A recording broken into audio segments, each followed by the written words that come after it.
The sky over New Jersey is still dark, not night dark. The particular gray that comes just before the sun decides what kind of day it's going to be. Teterboro Airport, the private side, where the jets sit like expensive secrets nobody talks about. A Toyota Camry pulls up at the curb, rental sticker on the bumper, basic package. The kind of car that disappears in any parking lot in America. The man who steps out carries one bag, gray hoodie, old sneakers. No watch, no driver, no one walking ahead to clear a path. Just him and the quiet that follows him everywhere. On the tarmac, a Gulfstream waits. $65 million of aircraft. His name on the registration. He doesn't rush, he never rushes. Inside, a woman in a pressed uniform is already climbing the stairs. She hasn't checked the manifest. She doesn't know whose plane this is. She's about to find out. The alarm didn't wake him. James Elton Caldwell was already up. He'd been up since 4:47, sitting in the dark at the kitchen table, holding a coffee mug that had gone cold 20 minutes ago. The house around him was quiet in the way old houses get quiet after someone leaves them. Not peaceful, not restful, just empty. The specific emptiness of rooms that remember being full. The chair across from him was still there, still pulled out at the same angle Eleanor always left it. Slightly toward the window, like she was always about to turn and look at something outside. That caught her eye. He hadn't moved it 3 years. He'd repainted the kitchen, replaced the faucet, had the roof redone in October. He could build bridges across rivers in 9 states. He could not move that chair. He got up, poured the cold coffee down the drain, watched the dark liquid spiral and disappear.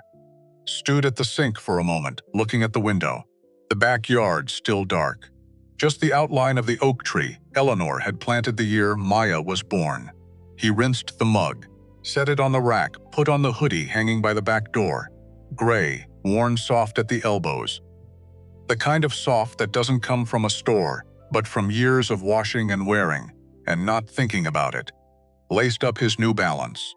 The right sole was worn a little, at the outer corner, from the way he'd walked his whole life, slightly favoring the outside edge. His father walked the same way. 40 years of laying concrete and pouring foundations will do that to a man's body. Press it into the bone until it becomes the only way you know how to move through the world. He picked up his leather bag. Small, one shoulder strap. Inside, a tablet, a charger, a folder of documents he'd already read 3 times and was going to read a 4th, and a photograph he'd been carrying for 3 years that he'd never once taken out on a plane. He didn't look back at the house when he left. He never did. Because if he did, he'd see the kitchen lights still on. He always left it on, some habit he'd developed after Eleanor, some refusal to leave the house in complete darkness, and he'd see the chair at its angle, and he'd have to decide again, whether to go back and push it in. He always left the light on. He never pushed the chair in. The Toyota Camry was waiting at the curb where the rental company had delivered it the afternoon before. Basic package, standard mid-size. He always rented the same one, not the luxury option the company offered. Not the upgrade the rental agent always suggested when she recognized his name. Just the ordinary car that blended into every airport drop-off lane in America without comment. He drove himself to the airport. He had, as of this morning, a net worth of approximately $2.1 billion. He drove himself to the airport in a rented Toyota Camry with a coffee stain on the center console that wasn't his. Eleanor would have found that funny. He drove north through the dark streets of Newark, past the neighborhoods he'd lived in when he first moved here from Tennessee, at 31 years old with $200 in a checking account and a contract for a drainage system repair in Essex County that he'd won by underbidding 3 larger firms and then staying awake for cents to make sure every calculation was right. That was 31 years ago. The contract had been worth $84,000. He thought about that sometimes. The specific texture of $84,000 when you have nothing else. The way it felt like the whole world. He pulled onto the highway.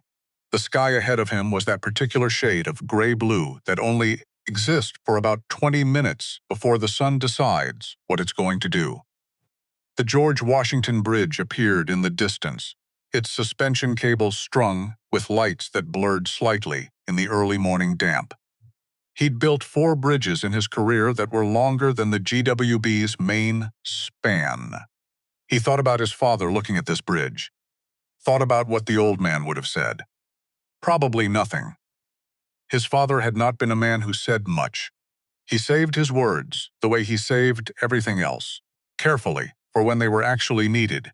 James had learned that from him, too. He merged toward Teterboro. 6:40 in the morning, Teterboro Airport. The private terminal on the Jersey side, where the jets lined up like expensive secrets. Nobody talked about at dinner parties. The sky wasn't fully light. Ground crews moved between the aircraft in their yellow vests, their breath making small clouds in the November chill. The air smelled like jet fuel and cold asphalt and the ghost of last night's rain still sitting on the tarmac. James stepped out of the Toyota Camry. No driver holding a sign. No assistant walking 3 steps ahead to clear a path. No one carrying his bag. Just him and the one leather bag on his shoulder, and the particular quiet that followed him everywhere he went since Eleanor left.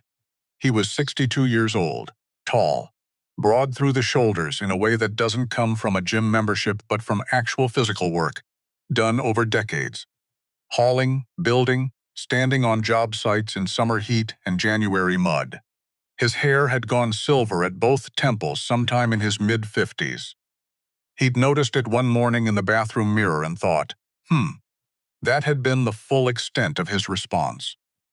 His face carried the kind of lines that come from sun and wind and time, and a particular quality of grief that doesn't pass, but does eventually settle. Finds the hollows of your face and stays there, makes itself a permanent resident. He wore the gray hoodie, dark jeans, the New Balance with the worn right sole, no watch. No rings. He'd stopped wearing his ring after the first year, not because he'd moved on, but because Eleanor had told him once, during a hospital visit, that both of them were pretending was routine. Don't keep wearing the ring after, James. It makes people uncomfortable, and you hate making people uncomfortable. She'd said it the way she said most important things, matter-of-factly, like she was reading something off a list. He'd argued. She'd given him the look. She was right. She was usually right. No cufflinks. No visible sign of anything that would explain, to a stranger watching from across the tarmac, why a young ground operations assistant named Kevin Durst had broken into something close to a jog when he looked up from his tablet and saw the man stepping out of that rental car. Kevin Durst was 23 years old and 6 months into his job at Teterboro's private terminal. He liked planes. He liked the efficiency of private aviation, the way it moved differently from commercial, smoother, less ambient chaos, more deliberate. He liked knowing the aircraft and the clients and the small, precise choreography of getting everything right so that when the wheels came up, everyone on board was exactly where they were supposed to be. He was checking the pre-departure manifest when the Camry pulled up. He almost didn't look up then. Something made him look. The way the man moved getting out of the car, maybe. Unhurried, no performance. The kind of certainty that doesn't need to announce itself because it doesn't need an audience. Kevin looked at his tablet, Denjeka. He was moving before he finished the thought, Mr. Caldwell. He had to make himself, not run. Good morning, sir. Captain Fenn completed pre-flight 40 minutes ago. We're clear for wheels up at 7:20. James nodded once. Thank you, Kevin. That was it. Clean and complete. Not the brief, distracted acknowledgement of someone performing graciousness. Actual recognition. The kind that comes from a person who read the staff roster arrived. Before he arrived because he believed that knowing people's names was a basic form of respect. Kevin stood for a moment, watching James walk toward the aircraft, thinking, that's the man who owns the plane. He came in a rental Camry, and he knows my name. And he said it like it cost anything at all. It was just what you do. The aircraft waiting on the tarmac was a Gulfstream G550, tail number NJCA. White fuselage with a single Navy stripe, understated as a firm handshake. No corporate logo, no branding of any kind, because James didn't advertise. The NJCA was registered to Cantwade Caldwell Bridge Infrastructure, a company that had quietly built or rebuilt more than 400 bridges, highway systems, and municipal water infrastructure projects across 9 states in the American South and Midwest over the past 22 years. Projects that people drove across and through every day without thinking about them. That was the point of infrastructure. You did it right, it disappeared into the landscape. People just got where they were going. $2.1 billion in assets. You would not find James Caldwell's name on the cover of Forbes. He'd been asked 3 times, 3 different editors, 3 slightly different approaches. He'd declined each time with a short handwritten note, not email. He always wrote these by hand. That said approximately the same thing each time. Thank you for thinking of me. I'm not interested in that kind of attention. Good luck with the issue. No Instagram. No LinkedIn activity since a profile that hadn't been touched since late 2019. If you searched his name online, you'd find a brief mention in a 2018 Tennessee Business Quarterly, a single attributed quote in a 2021 Federal Infrastructure Policy White Paper, and a small item from an Alabama newspaper about a bridge, opening in 2015, where he declined to speak at the ribbon cutting. The mayor had spoken. The county commissioner had spoken. The project engineer had spoken. James had stood in the back and applauded and left before the catering arrived. His company was worth $2.1 billion. He did not look like it. That was the point. It had always been the point. Not false modesty. James had no patience for false modesty. He thought it was a particularly useless form of dishonesty. It was something else.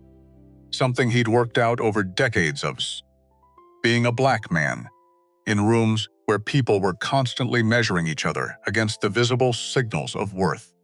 Something his mother had told him when he was 12 years old and asking why they couldn't have nicer things. We could have nicer things, she'd said, but nice things are for you to enjoy, not for other people to see. The minute you buy something to make somebody else impressed, you're buying it for them, not for you. And why would you spend your money on somebody else's approval? He'd thought about that a lot over the years. He thought about it every time someone looked at him in a waiting room or a hotel lobby or an aircraft cabin and made a calculation based on what they saw before they had any information beyond what they could see. He thought about it as he climbed the air stairs, slowly. Not because his body required slowness. He moved well, always had. But because he never rushed getting on a plane. His mother had a thing about that. Don't rush onto a plane, James. Say hello to it first. Machines can feel when you're disrespecting them. He'd told that to Eleanor once, early in their marriage, expecting her to laugh. She'd nodded seriously and said she agreed completely. He'd loved her immediately a second time for that. He stepped into the cabin. The interior of the G550 was quiet luxury. Cream leather, dark walnut trim, lighting warm without being theatrical. 4 main seats in the forward cabin arranged in 2 pairs, each with enough room between them to feel like its own space. A small conference table with a power station built into the base. A galley at the rear, partially visible through a half-open door, stocked and arranged with the precision of someone who had done this many times. Captain Douglas Fenn had already completed his checks. The cockpit door was not sealed. Pre-departure protocol kept it accessible until the last possible moment, and through the gap, James could see the disciplined preparation of a man who took the work seriously. Fenn was 51 years old, 24 years of flying, the last 6 on private charter. He read the weather reports twice and the aircraft log 3 times before every flight, without exception. James had specifically requested him after their second flight together 3 years ago. Not because Fenn was particularly personable, though he was pleasant enough. Because Fenn was steady. Because when you had been in aircraft, in difficult conditions, James had been. Twice. Once over the Gulf Coast in a storm that lasted 40 minutes and felt like 400. You learned to value the quality of steadiness above almost everything else. James settled into seat 2A. Second row, window side. Always the same seat on every flight, on every aircraft he'd ever regularly used. He'd been asked once by a travel writer, doing a piece on private aviation, whether he had a superstition about it. He'd said no.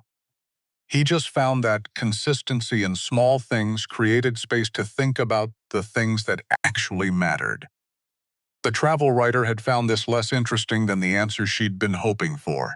He placed his bag on 2B, the aisle seat, pulled out his tablet, opened the folder of documents he'd read 3 times and was going to read a 4th time, because that was how he operated, not through any particular genius, but through a commitment to thoroughness that had never once let him down in 40 years of building things.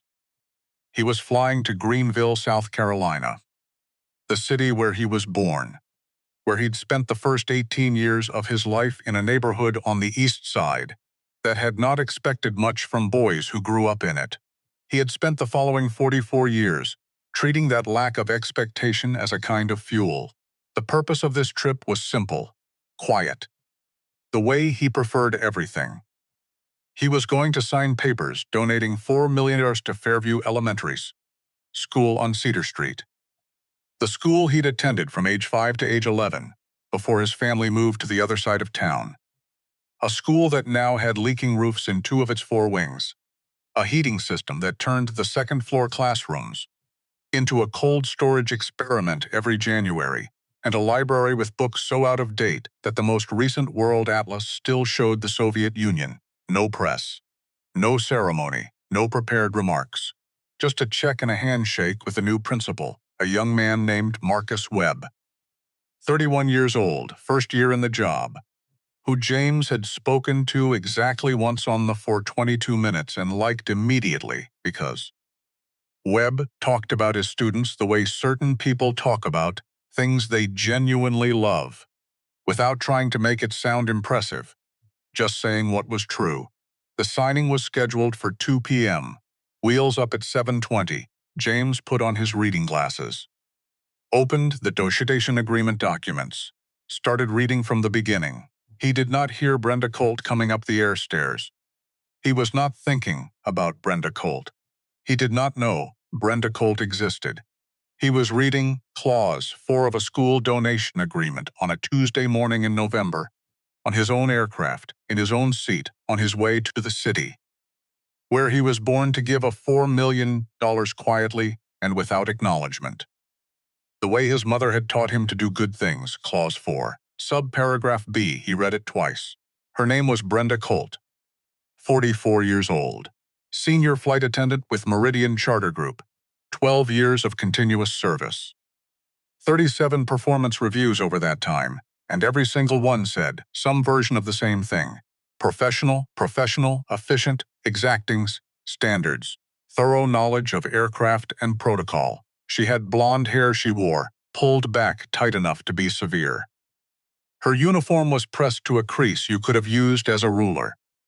She stood the way women stand when they've spent enough years in an environment where posture is read as competence.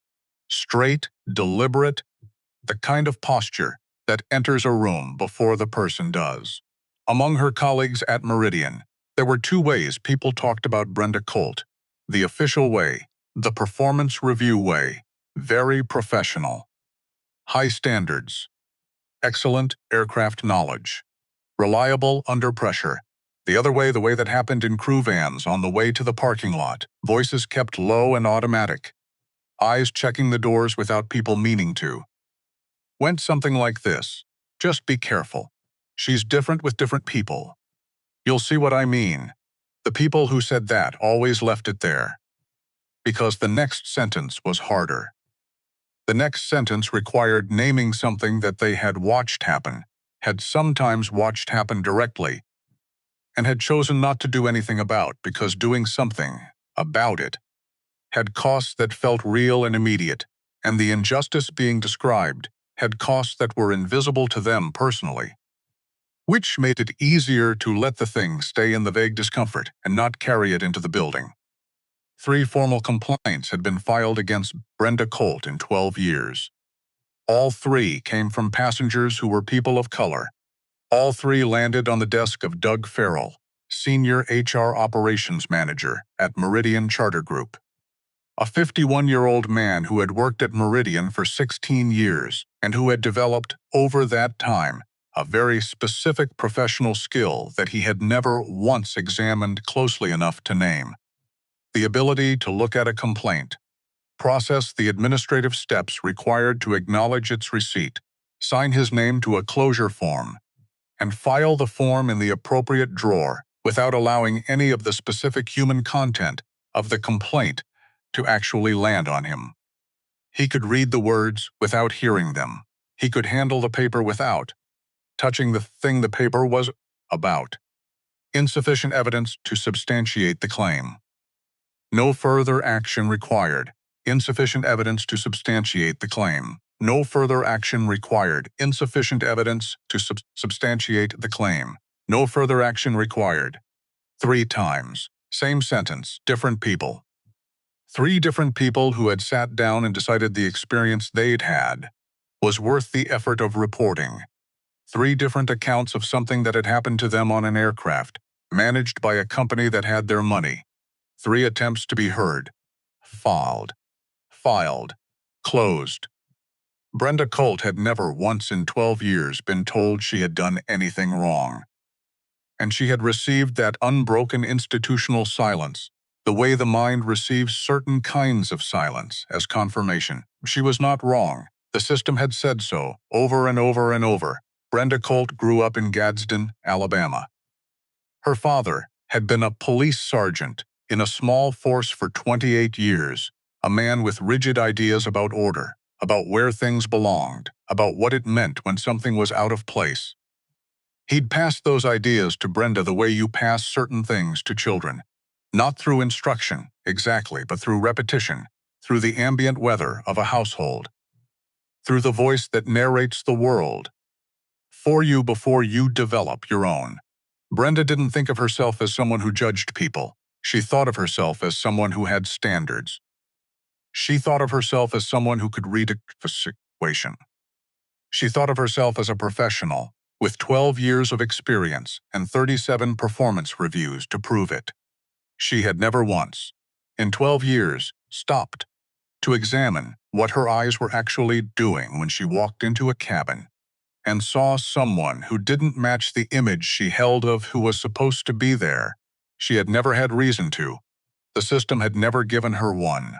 Now, here is what changed everything.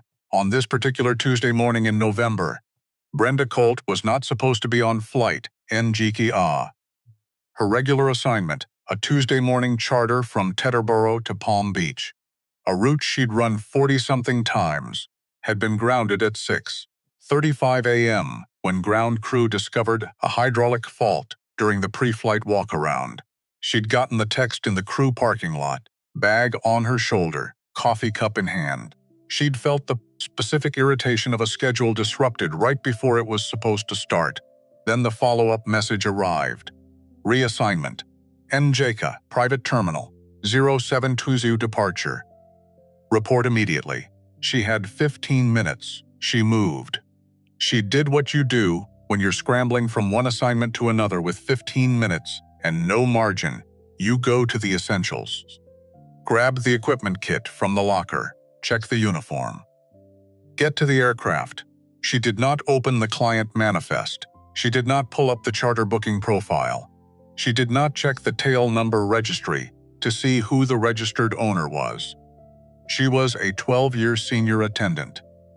She knew how to work a private cabin in her sleep. She'd review the client information once she was on board and settled. She went up the air stairs. She stepped into the cabin. And she stopped. There was a man in the owner's suite, seat 2A, window side, forward cabin. The best position on the aircraft, the one that on a private charter meant something specific and unambiguous.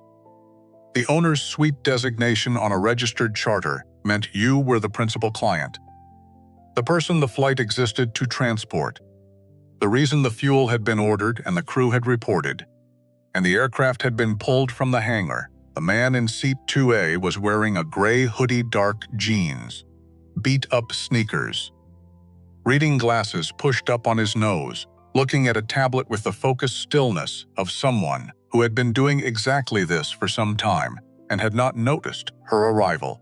He was black. He was not what Brenda Colt's mind produced when it pictured the kind of person who sat in that seat. She did not question that image. She had never had occasion to. The image had never been wrong before. Or if it had been, the system had closed the file and told her it wasn't. She didn't check the tablet mounted near the galley entry. That would have shown her the client manifest. She didn't use the radio to call down to Kevin at the ground desk. She didn't consider that the man was sitting in that particular seat, with that particular stillness, because it was his seat, on his aircraft, and he'd been sitting in it dozens of times before she existed in his day. She just knew. Or she believed she knew, which, as it turned out, was the most dangerous thing a person with authority can do. Now there is a young woman you need to meet before we go any further. Her name was Tara Simmons. 26 years old, 6 months into her first position as a flight attendant with Meridian Charter Group. Before this, she'd worked the front desk at a Marriott in Newark for 2.5 years, which was, as it turned out, genuinely excellent preparation for a job where you spent the majority of your time managing the expectations and occasional spectacular entitlement of people who had more money than they had patience. Tara was in the galley when Brenda boarded. She was setting up the pre-flight beverage service: water, coffee, a small dish of mixed nuts that she'd already confirmed against the client preference note that she had been about to pull up on the galley tablet when Brenda walked through the door. And the whole shape of the morning changed. She looked up, watched Brenda do the thing Tara had watched her do 3 separate times in 6 months, on 3 separate flights, that particular stiffening of the spine. That particular way of looking at a person that wasn't really looking at them at all. That wasn't seeing them, but rather seeing something else, something Brenda had already decided was there, and confirming it. Oh no, Tara thought. It was brief and complete. Oh no, oh no, oh no. She picked up her beverage tray. She stood in the galley entrance. She did not move, because the thing about being 26 years old and 6 months into a job and watching a 12-year senior attendant do something that your stomach is telling you, loudly, clearly, with the kind of certainty your stomach reserves for important communications, is wrong, is that your stomach and your rent don't always agree. And your rent has a way of making its case very persuasively. There was a woman named Rachel, another junior attendant, 18 months into the job when it happened. She disagreed with Brenda during a crew briefing about seating flow on a repositioning flight, politely, professionally. One quiet suggestion about an alternative arrangement. Within 2 weeks, she'd been transferred to a cargo support route out of a regional hub in Nebraska. Nobody had said it was Brenda's doing. Nobody had said it wasn't. Tara stood in the galley with her tray and her conscience and did not move. Brenda walked toward James with the particular purposefulness of someone who has already decided what the situation is and is moving to correct it. She stopped at seat 2A. She did not say good morning. She did not greet him. She crossed her arms. Excuse me, can I see your booking confirmation? The tone was not unprofessional, exactly. It was something more specific than unprofessional. It was the tone of a conclusion posing as a question. The tone of someone who has already decided what the answer will reveal and is simply going through the motion of asking. James looked up from his tablet. He took her in.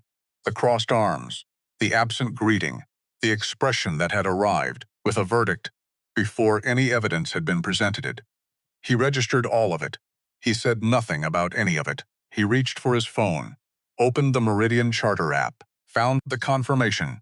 His name, the tail number NGCA, today's date, departure time, flight number, seat designation, every piece of information that existed to answer exactly the question she was supposedly asking, and held the screen toward her. Brenda barely glanced at it. She tilted her head to one side. That shows you have a booking on the flight. It doesn't confirm. You're cleared for this section. She said this section the way you'd say it, if the syllables had weight, and she was placing them precisely. James set his phone face down on the armrest. He looked at her for a moment, not with anger. Anger would have been easier to manage. For both of them, anger had a script, not with surprise. With the particular stillness of a man who has been through enough. 62 years of being a black man in America, 40 years of sitting across tables from people who were measuring him against an idea of what he was supposed to look like, to recognize exactly what this was, and to know that he had a choice. I'm in the right seat, he said. Clear. Final. 3 words that carried no performance because they didn't need any. Then he put his reading glasses back on and returned to his tablet. Brenda stood there for 4 seconds. 4 seconds of silence, in a quiet aircraft cabin, arms crossed. While someone ignores you, go ahead and count it. Count to 4 in a quiet room. It's longer than it sounds. She uncrossed her arms. Walked to seat 2B, the aisle seat beside James, where his leather bag was resting. And without asking, without announcing, without any of the formalities that the situation technically required, she picked it up. Both hands. Like it was a misplaced item she was correcting.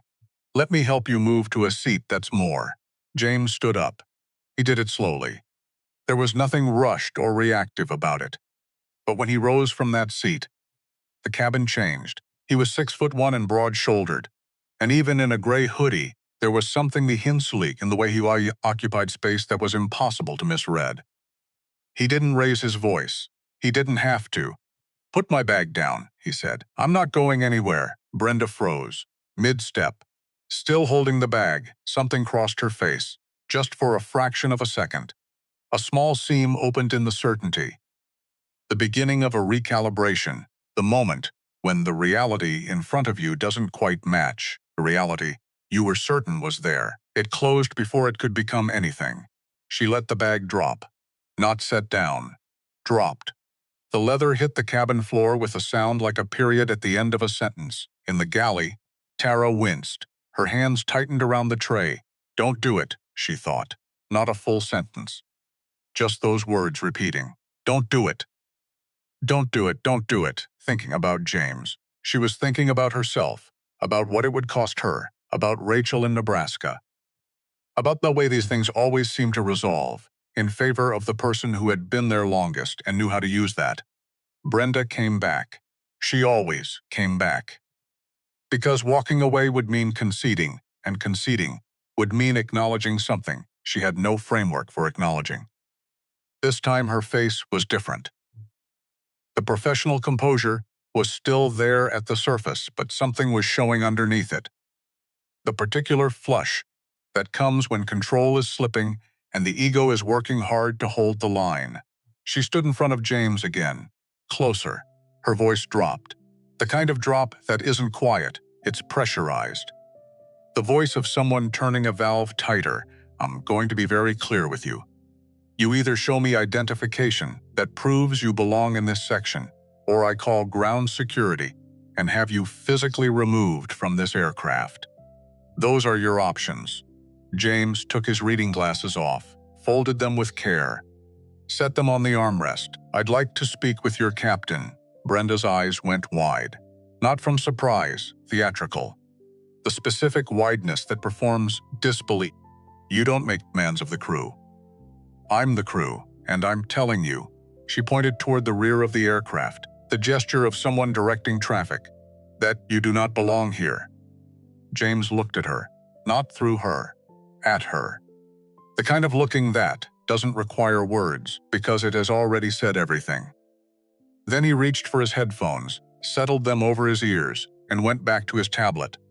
Inside Brenda Colt's chest, something broke, not loudly, not dramatically. The way a branch breaks when the accumulated tension finally exceeds what the wood can hold. quietly, with a kind of inevitability. Because this man in a gray hoodie, sitting in a seat he had no business sitting in, was looking at his tablet as if she were not standing directly in front of him, as if she hadn't spoken, as if she had no authority here, as if he had already decided she wasn't worth his attention, and the decision was permanent and required no revision.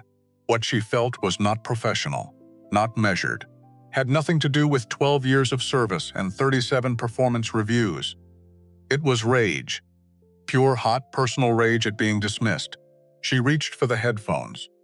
Her hand shot out fast, reaching the way you reach for something that belongs to you and is being kept from you, and aimed directly for the headphones around his neck. James pulled back. A reflex, the kind the body executes before the mind can weigh in. His forearm shifted, and his wrist made brief, glancing contact with hers as she reached forward. That was it. That was the entire physical contact. A wrist against a hand. The incidental collision of a man protecting his personal space and a woman who had invaded it. Brenda stumbled back one step. Her eyes went very wide, and this time the wideness wasn't theatrical. It was something else. A calculation, moving quickly behind the expression, while the expression itself was still processing. And then she swung, open palm, full force, right across James Caldwell's left cheek. The sound was like a firecracker in a library. Sharp, immediate, absolute in what it was. The sound bounced off the walnut panels and the leather seats and hung in the recycled air of the cabin like something that had happened and could not unhappen. In the galley, Tara's tray slipped. A glass hit the floor and shattered. Her hand flew to her mouth. James's head turned from the force of it. A red mark appeared on his left cheek, immediate and undeniable. He sat completely still, 5 seconds. The kind of 5 seconds that feel geological. Then he raised his right hand, slowly 2 fingers, with the same unhurried deliberateness that had characterized every single thing he'd done since he sat down that morning and touched his own cheek. Pressed gently against the heat of it, he looked at Brenda. His voice, when it came, was so quiet that she had to lean slightly forward to catch it. You just ended your own career. Brenda's chest was heaving. Her hand still slightly raised, her breathing loud against the silence. And then, this is the part that tells you everything, she didn't step back. She didn't look at her hand. She didn't look at what she'd just done and reckon with it. She reset, like a switch. The rage smoothed back. The breathing steadied. Her chin came up, her spine realigned, and her expression shifted into something that Tara, watching from the galley doorway, with one hand still pressed to her mouth and glass at her feet, recognized immediately. The performance, the polished, practiced narrative. The one Brenda had constructed before, the one the system had never pushed back on. Brenda pointed her finger at James's face. Don't you put your hands on me? Cold. Steady. Rehearsed, without knowing it was rehearsal. I felt what you did, you grabbed me. I have every right to defend myself. She smoothed her jacket, adjusted her collar, turned, deliberately, not rushing, and walked to the intercom panel near the galley. She pressed the button. Her voice changed the way an actor's changes when the scene changes. Softer, higher. A faint tremor threaded through it that hadn't existed 30 seconds ago. Ground ops. This is Senior Attendant Colt on NJECA. I need ground security at the aircraft immediately. Passenger is non-compliant and has been physically aggressive toward crew. I feel unsafe. Please send someone now. She released the button. Let the silence settle back. Turned to face the cabin with an expression of controlled, professional victimhood so complete and so practiced that it might have worked. Might have. James hadn't moved. He reached into the front pocket of his hoodie, 2 fingers. Moving with the same unhurried calm he'd maintained since she first caught her arms and opened her mouth without a greeting. He pulled out his phone. The screen was already on. The recording app was open and active. A red timer pulsed steadily in the corner. It read 15:12. He had started it the moment Brenda stopped in front of him, and he understood what kind of morning this was going to be. He set the phone face up. On the armrest, the microphone icon blinked softly. Patient. Exact. He looked at Brenda. Everything you said, he told her quietly. Everything you did. The slap. The call you just made to ground security.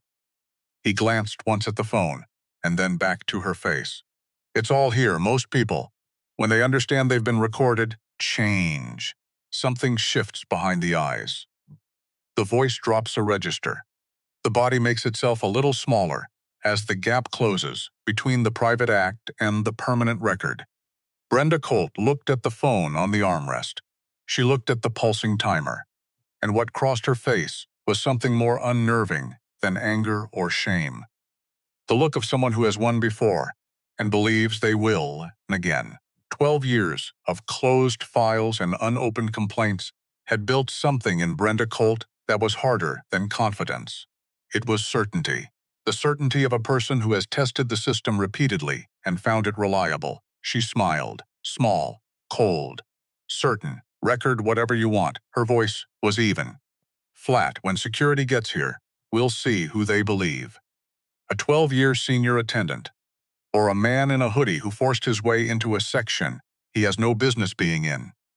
She let the words sit there forced.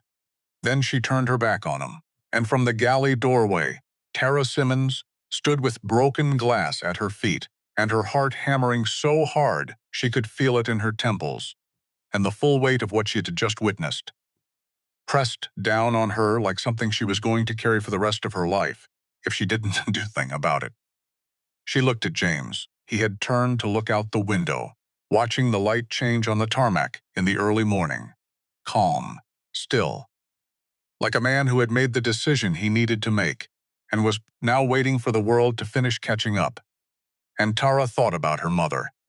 Her mother who had worked 30 years as a night nurse in Southside Chicago, who had come home every single morning carrying the specific exhaustion of someone who had spent all night fighting systems that were built to not see certain people clearly, who had said to Tara on a phone call 3 months ago that Tara had halfway listened to while doing something else and now wished she had sat down for. Baby, silence isn't neutral. Silence picks a side, and then you have to live with the side you picked for longer than you think. Tara set her tray on the galley counter. She squared her shoulders. She waited because it was coming. She could feel it coming. The footsteps on the air stairs arrived 3 minutes later. Heavy, official, the specific cadence of authority that has been called and is arriving to assess. Officer Ray Pruitt, 54 years old. 22 years in airport ground security, first at Newark, then at Teterboro for the last 8. A man whose face had long since stopped registering surprise at the things human beings did to each other in small enclosed spaces at early hours of the morning. Gray at both temples. A face that had processed enough situations to have learned that the first version of a story is rarely the complete one. He came up with a younger officer, late 20s, hand resting near his radio, like he was in a film about a situation rather than an actual situation, and paused just inside the cabin door. He looked at Brenda, he looked at James, he looked at the space between them, and he took his time. Brenda moved toward him before he'd taken 2 full steps into the cabin. Already talking, hands controlled but active. Voice carrying just the right calibration of distress, present enough to be credible, contained enough to seem professional. Thank you for coming. The man in seat 2A has been non-compliant since I boarded. He refused to provide adequate identification for this section of the aircraft. When I attempted to manage the situation, he became physically aggressive. He grabbed my arm. I acted in self-defense. I need him removed immediately. She said it without fumbling, without self-correction. The way you say something that has become true in its own telling, layered over enough times that the original event is no longer visible underneath.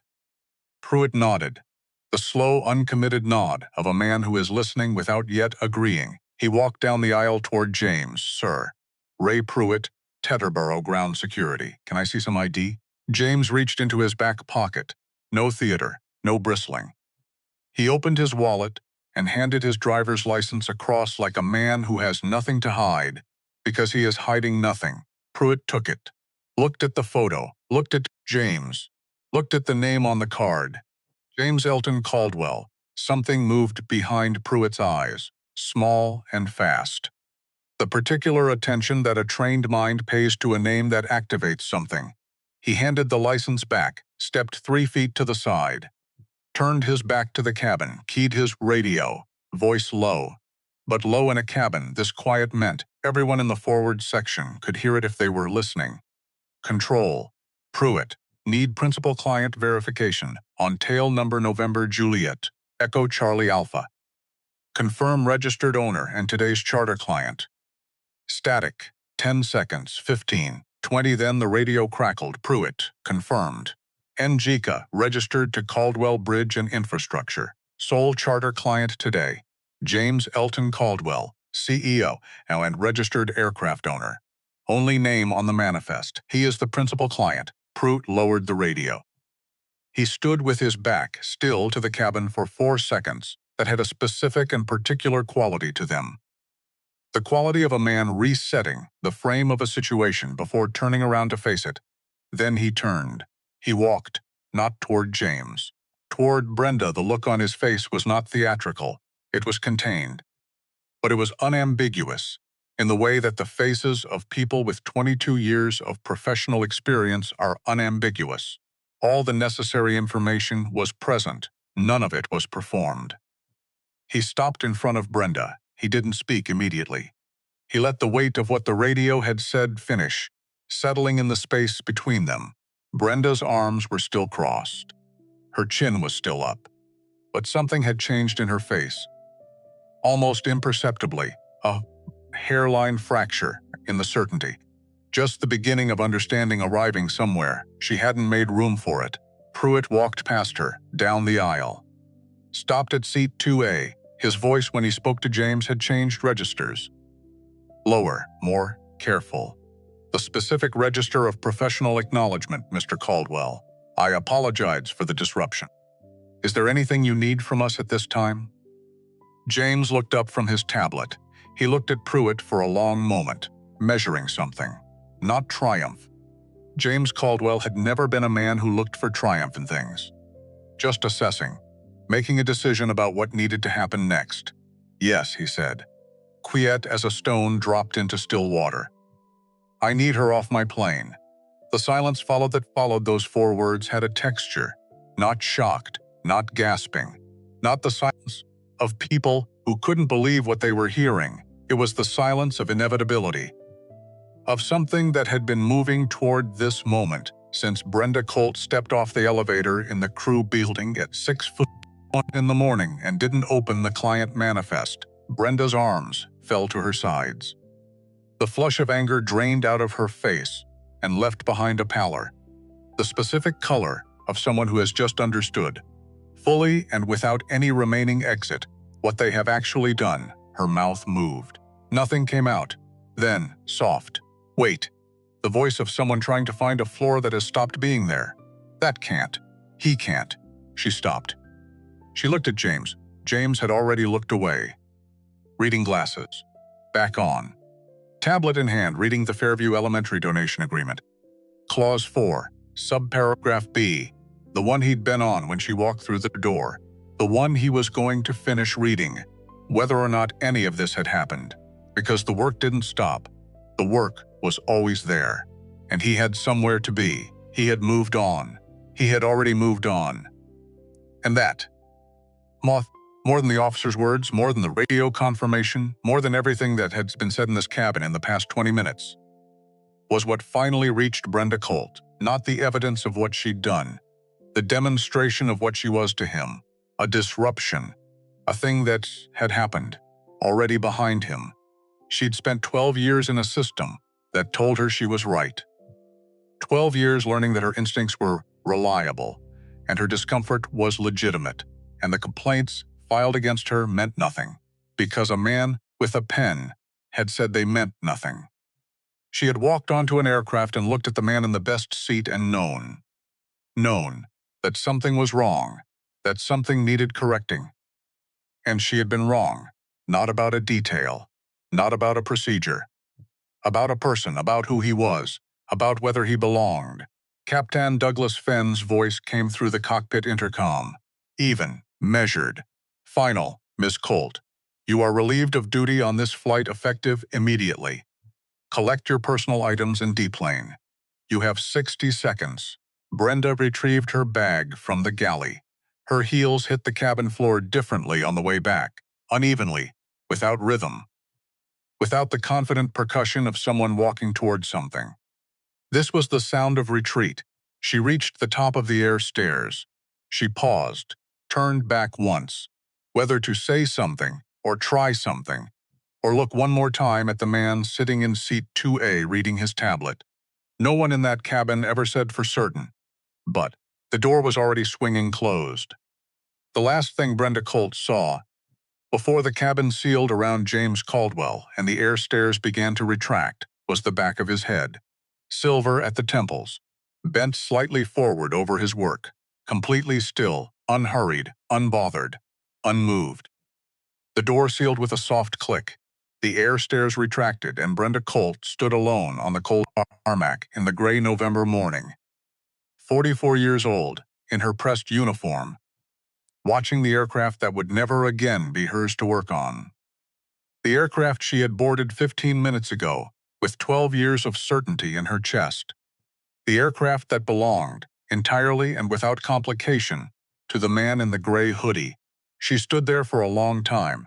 The ground crew moved around her in their yellow vests. Nobody looked at her directly. Inside the cabin, in the galley, Tara Simmons exhaled, long, unsteady. Like a person who had been holding something too heavy for too long, and had just been given permission to set it down. She looked at the broken glass at her feet. The glass she'd dropped when the slap echoed through the cabin. She bent down and picked up the largest piece carefully, held it for a moment, and thought about what she had seen, and what she had not done when she should have, and what she was going to have to do. When the moment came, the moment was coming. She knew that now. She found the dustpan, swept up the glass, disposed of it carefully, the way you dispose of something sharp. Then she made fresh coffee, brought it to seat 2A. Her hands were trembling slightly at the fingertips. Not dramatically, just enough to feel. James looked up from his tablet, took the coffee. His expression, which had been unreadable since Brenda stepped onto the aircraft, softened, just slightly, just around the edges. The way a face changes when someone does a small thing that means something larger. "Thank you," he said. She nodded. Started back toward the galley. "Tara." She turned. He was looking at her directly. No reading glasses. No tablet. Just looking at her, the way a person looks at someone they are actually seeing.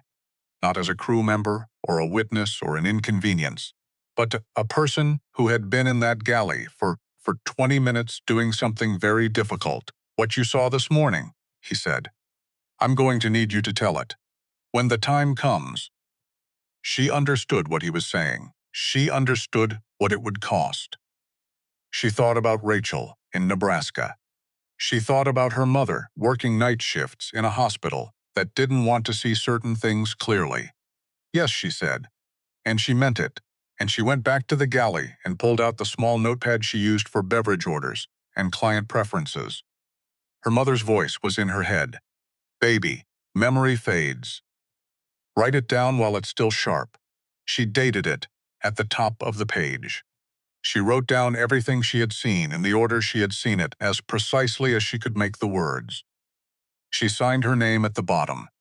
She folded the page, put it in her jacket pocket, and she thought, "Not this time." The wheels lifted at 7:45 a.m., 25 minutes behind schedule, which James had already noted and set aside as irrelevant. The G550 climbed through a thin layer of cloud, gray turning to gray-white, then breaking, and came out into the clean cold blue above the weather. James looked out the window at the open sky. He pressed 2 fingers against his left cheek. The heat was there, still present. The mark would fade by the time he landed. He wasn't thinking about the mark. He was thinking about the app on his phone, about a timer that had read 15:12. When he lifted it to show Brenda and had kept running until the cabin door sealed, ending at 38:47. He was thinking about a woman who had reached into a system for 12 years and found it consistently reaching back. He was thinking about Eleanor and the chair still at its angle in the kitchen, and a question Eleanor had asked him 100 times that he had never answered because he hadn't had an answer. He had an answer now. He picked up his phone, scrolled to a name. Roy Ashford. Roy picked up on the second ring. James. It's early. What happened? James looked at the open sky. I need you to move on something, he said. Now. His voice was quiet, still as water before a storm upon it, as a man who had already decided everything and was simply beginning. Roy Ashford had been a lawyer for 31 years. He had handled mergers that took 18 months and left everyone involved slightly diminished. Hostile takeovers, where the hostility was the most honest thing in the room. A wrongful death suit that lasted 4 years cost him 12 pounds of body weight and permanently altered his relationship with sleep. He had sat across conference tables from men who more money than conscience and watched them try to purchase their way out of consequences that were not fact purchasable. He thought he had heard everything. Then James called at 8:10 in the morning from 32,000 feet above New Jersey and said 7 sentences. No editorial additions, no performance of emotion. Just the facts arranged in the order they occurred, delivered in the flat sequential voice James used when something mattered enough that he wasn't going to risk coloring it. When James stopped talking, Roy sat at his kitchen table in Montclair, New Jersey, still in his bathrobe, coffee growing cold. Beside his elbow, the morning light just beginning to come through the east-facing window over the sink, and did not say anything for 8 full seconds. He needed those 8 seconds to absorb, to locate. Somewhere inside 31 years of professional machinery, the response that fit. She slapped you, yes. On your own aircraft, yes. And you have all of it recorded. 15 minutes and 12 seconds when I lifted the phone to show her. The recording ran until the cabin door sealed. Total time, 38 minutes and 47 seconds. Roy set down his coffee mug, carefully, with both hands. The way you set down something you've just realized is more fragile than you were treating it, James. He kept his voice level. How many times in the last 20 years have I watched you walk away from situations like this? James didn't answer immediately. Through the phone, Roy could hear the low, steady hum of the G550's engines. 32,000 feet of clean altitude between James Caldwell and whatever had happened on that tarmac 40 minutes ago. Roy had known James for 20 years. He knew that the engine sound meant James was sitting at the window, which was where James sat when he was thinking rather than reacting. Too many, James said finally. And this time I called you. Roy stood up, left the coffee where it was, walked down the hall to his home office and sat down at his desk. Opened his laptop. Tell me everything again. From the moment she stepped onto the aircraft. Slow, James told it again. Roy typed, and in the 38 minutes it took for the G550 to level at cruising altitude and begin its gradual descent towards South Carolina, Roy Ashford assembled a 4-part legal response that was surgical in its structure and devastating in what it implied. 1. File a formal assault complaint with Teterboro Airport Police before James's wheels touched Greenville. Full recording attached as primary evidence. No delays, no extensions. No professional courtesies that would give the other side time to construct a counter-narrative. 2. Send the recording to Meridian Charter Group's legal department with a formal demand letter requiring written response within 48 hours. Not 72. 48. 3. Demand a complete internal audit of Meridian's complaint records, specifically relating to Brenda Colt. Every complaint ever filed, every closure form, every signature on every document that resulted in no action. 4. Notify Meridian Charter Group. formally and in writing, that Caldwell Bridge and Infrastructure was conducting an immediate review of its charter. Contract $14 million annually. Meridian's single largest client relationship. Roy read the 4 points back. Approved, James said. Everything goes out before your wheels touch Greenville. Good. A pause. The engine hum. The specific quiet of a man at altitude thinking past the immediate thing toward the shape of what comes after. Roy, yeah. One more thing. Roy waited. She's done this before. To other people. Find out who. Roy's fingers stopped moving over the keyboard. He sat with that for a moment. Not the legal implications. Those were manageable. Those were his domain. The human fact of it, 12 years. Other people. Other mornings. I'll make some calls, he said quietly. The line went quiet. Just the engines. Just the distance between a man on a plane and the decision he'd finally made. Thank you, James said. Don't thank me yet. Thank me when it's finished, on the aircraft. Tara Simmons stood in the galley after James hung up. She had made fresh coffee. She had served it. She had maintained the level of professional service the situation required. She was a flight attendant, and there was a client on the aircraft who had just had a very difficult morning, and she did her job. But she also did something else. She pulled up the client manifest on the galley tablet, the one she'd been about to check when Brenda boarded, and the morning became something else entirely. She read it carefully. She read James Caldwell's name and his company name, and his designation as principal owner-client. She read the aircraft preference notation that had been in the client profile for 6 years, the one that any crew member who had pulled this manifest before boarding would have seen immediately. Seat 2A. Owner's standard designation. Do not reassign under any circumstances. She put the tablet down. She stood in the galley for a moment. Then she took out the small notepad she kept in her jacket pocket, the one she used for beverage orders and client preference notes, and turned to a clean page, and she wrote. She wrote everything she had seen, in the order she had seen it. Brenda boarding without checking the manifest.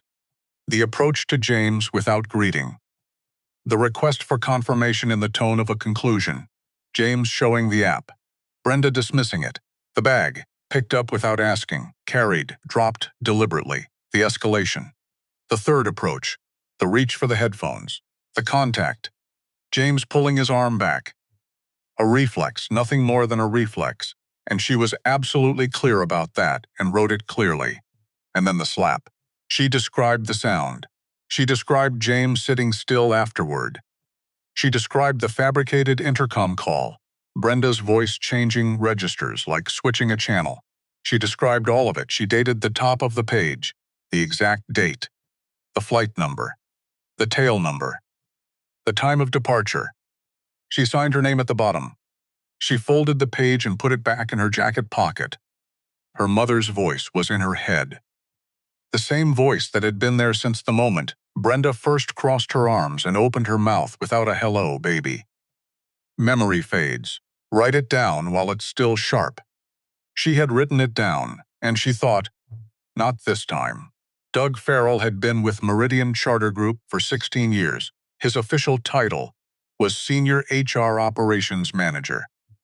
His unofficial function, the one that everyone above and below him understood without it ever being written anywhere, was the person you called when something uncomfortable arrived and needed to stop being uncomfortable.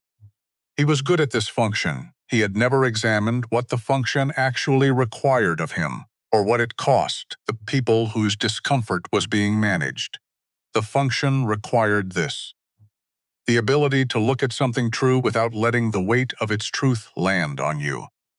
To read words on a page and process the administrative requirements of those words, without allowing the experience described in those words to become real. To sign your name to a document, place that document in a drawer, and go home and eat dinner and sleep and wake up and do it again. It was not cruelty exactly. Cruelty requires engagement. What Doug Farrell had was something more neutral, and in some ways more damaging.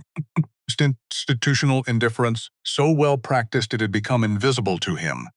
3 complaints over 12 years, all involving Brenda Colt, all involving passengers who were people of color. Each one arrived at on his desk what book. Each one had on his desk with the specific weight of something that had happened to a real person who had decided the experience was worth the effort of reporting. He had processed each one with the same administrative steps. Insufficient evidence to substantiate the claim. No further action required. Insufficient evidence to substantiate the claim. No further action required. Insufficient evidence to substantiate the claim. No further action required. Same conclusion. 3 different people, 3 different years, 3 different accounts, same drawer. And then, 14 months ago, something different arrived. Not a digital complaint through the system portal, an actual letter in an actual envelope. A first-class stamp in the upper right corner, slightly off-center. Return address, Birmingham, Alabama. The handwriting was careful, deliberate, the kind that comes from spending decades making sure that what you put on a surface could be read clearly by the person who needed to read it. Duke had opened it. He could say that. He'd pulled it out and looked at the first line. My name is Ruth Beaumont. I am a retired school teacher. I am writing because something happened to me on one of your flights that I believe you should know about. He read the first line and 2 more after it. Then his phone rang. A scheduling conflict involving a crew rotation problem at the Dallas hub. He set the letter at the corner of his desk while he took the call. After the call came a departmental meeting. After the meeting came lunch. After lunch he came back, and the letter was still at the corner where he'd left it. He looked at it for a moment, actually looked at it, the careful handwriting, the neat folded edges, and then he opened the right side drawer, the deep one, the one with the hanging, files where things went when they hadn't yet found their category. He placed the letter inside.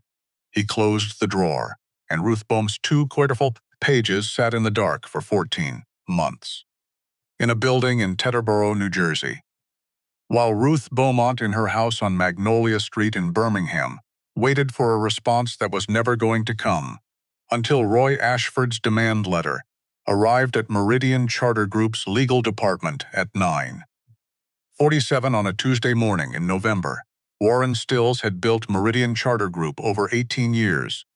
He was 56 years old, silver-haired. He had started with 2 leased aircraft and a hangar in White Plains, and turned it into the premier private charter management company in the Northeast. 41 aircraft, a client roster that read like the Forbes 400, a brand reputation polished over nearly 2 decades. The shine was the thing he was proudest of.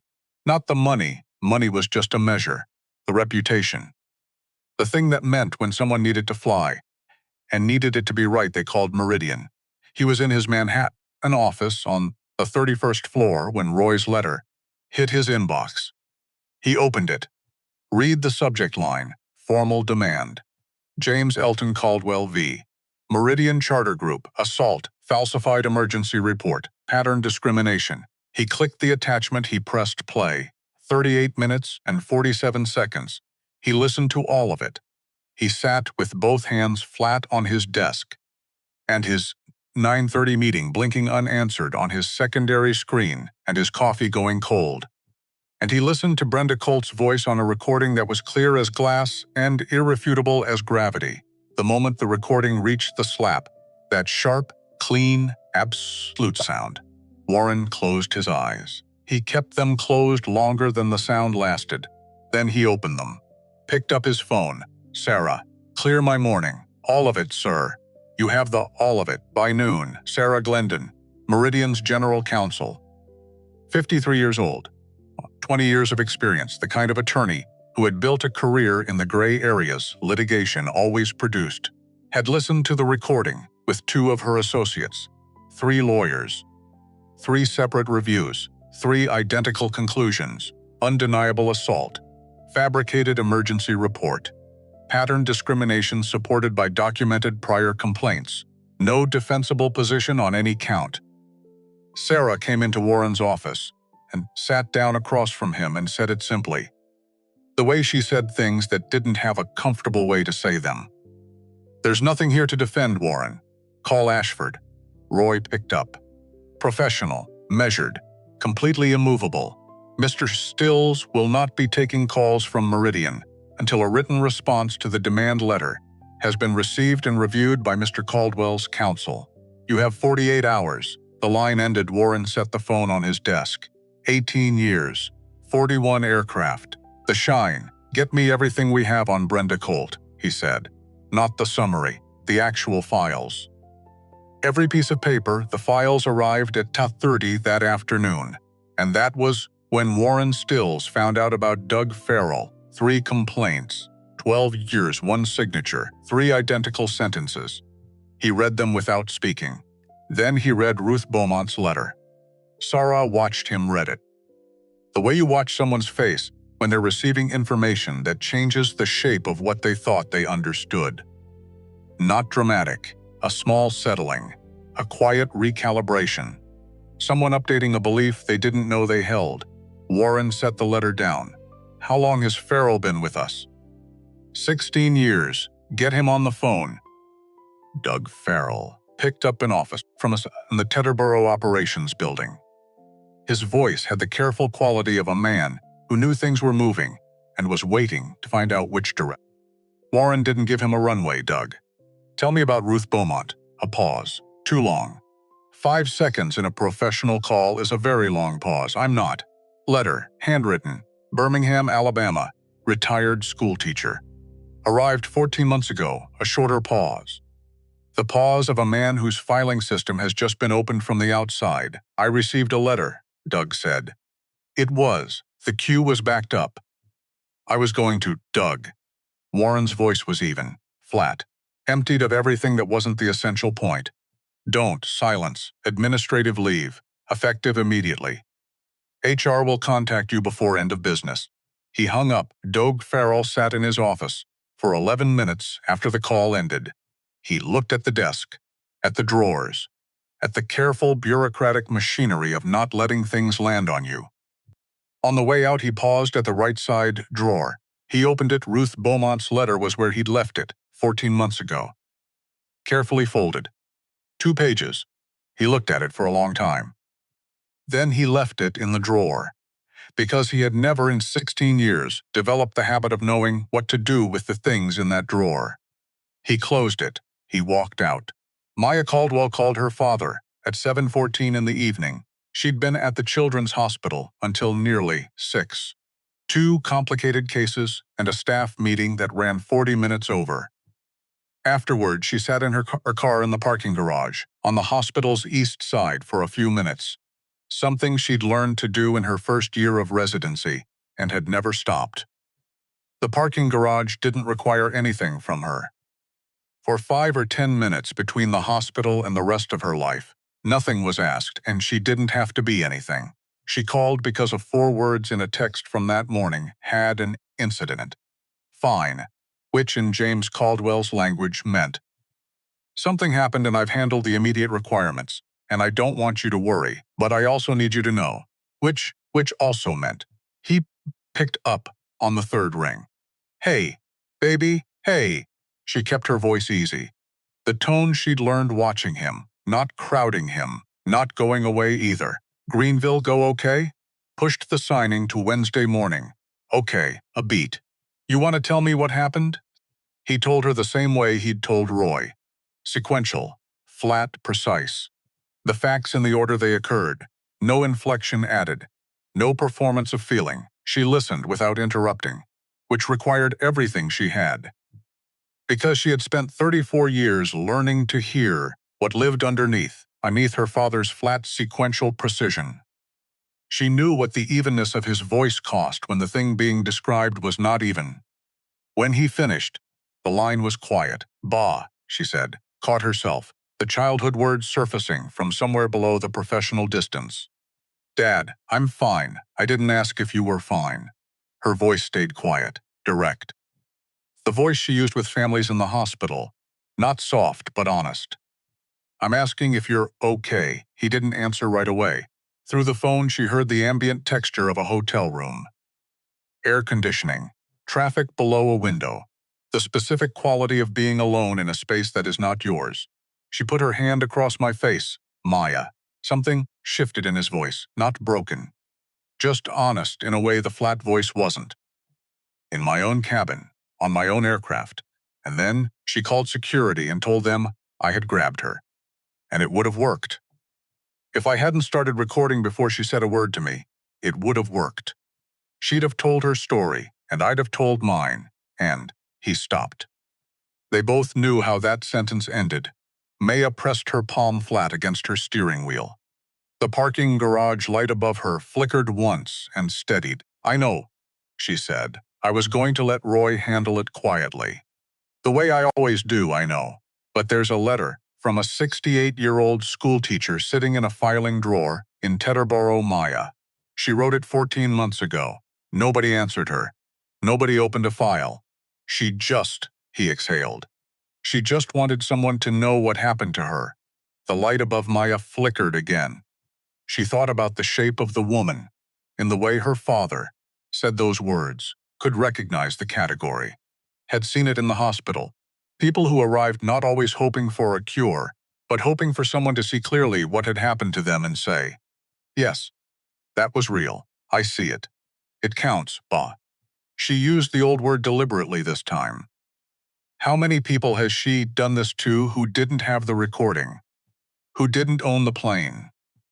He said nothing. You have proof that most people will never have. You have Roy. You can handle this the way you always handle things. Carefully, privately, contained.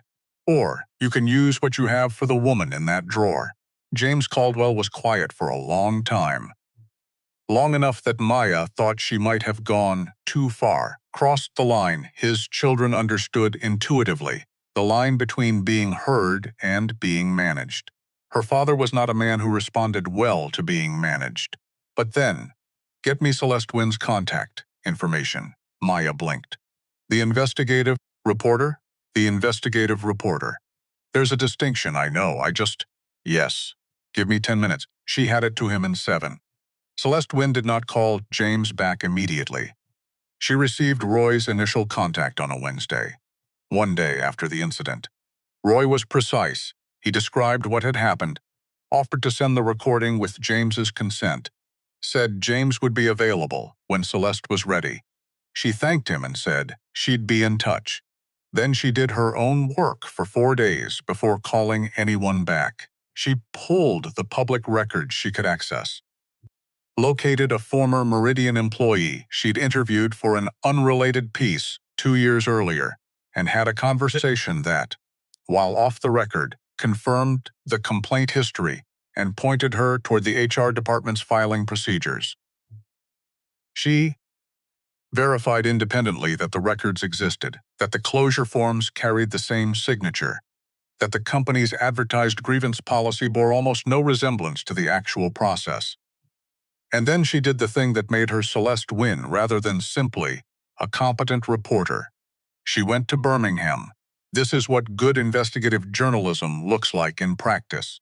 Not the dramatic confrontation, not the moment of revelation, but the decision to drive to a city you didn't have a scheduled reason to visit, to knock on a door you found through a retired teachers association directory, and to sit across from a 68-year-old woman and listen to what she has to say before you have decided what the story is. Ruth Beaumont's house on Magnolia Street was small and single-story, white siding, flower beds dormant in November but clearly tended with the kind of regular attention that doesn't announce itself. A welcome mat worn enough to show years of actual use. A front door with a wreath on it that had nothing to do with any upcoming holiday, just a wreath, because Ruth Beaumont had decided she liked one there. Celeste knocked. Ruth answered after a moment, 68 years old. Small in the way some people are small without being diminished. The kind of small that has its own gravity. Reading glasses pushed up on her forehead. A cardigan in dark blue with a button missing at the 3rd buttonhole. She looked at Celeste with the expression of a woman who had been through enough to take her time deciding what a thing was before deciding what to do about it. Ms. Beaumont? Yes, my name is Celeste Wynn. I'm a journalist. I'm working on a story, and I believe something happened to you on a flight about 14 months ago that I'd like to understand. If you're willing to tell me. Ruth looked at her. The look lasted longer than most people would hold it. Not suspicion. Assessment. The careful evaluation of someone who has extended good faith before and knows exactly what it costs. Then she stepped back from the door. "Come in," she said. "I'll make tea." They sat in Ruth's living room for an hour and 40 minutes. Celeste didn't open a notebook first. She set her recorder on the coffee table and asked if that was all right, and Ruth said yes, it was fine, and then Celeste simply listened. The way real listening works. Without redirecting toward the angle you came in expecting, without filling the pauses, without signaling where you think this is going. Ruth told it from the beginning. The flight to Charlotte for her granddaughter's wedding. The seat she'd upgraded, saved 2 months of pension for it, because she wanted to arrive feeling like the occasion deserved. The way she'd felt getting dressed that morning in her house on Magnolia Street. A particular feeling she described simply as right. Like something was going to be good. "And then I boarded," Ruth said. "And I found my seat. And then she came. I showed her my confirmation. She looked at it.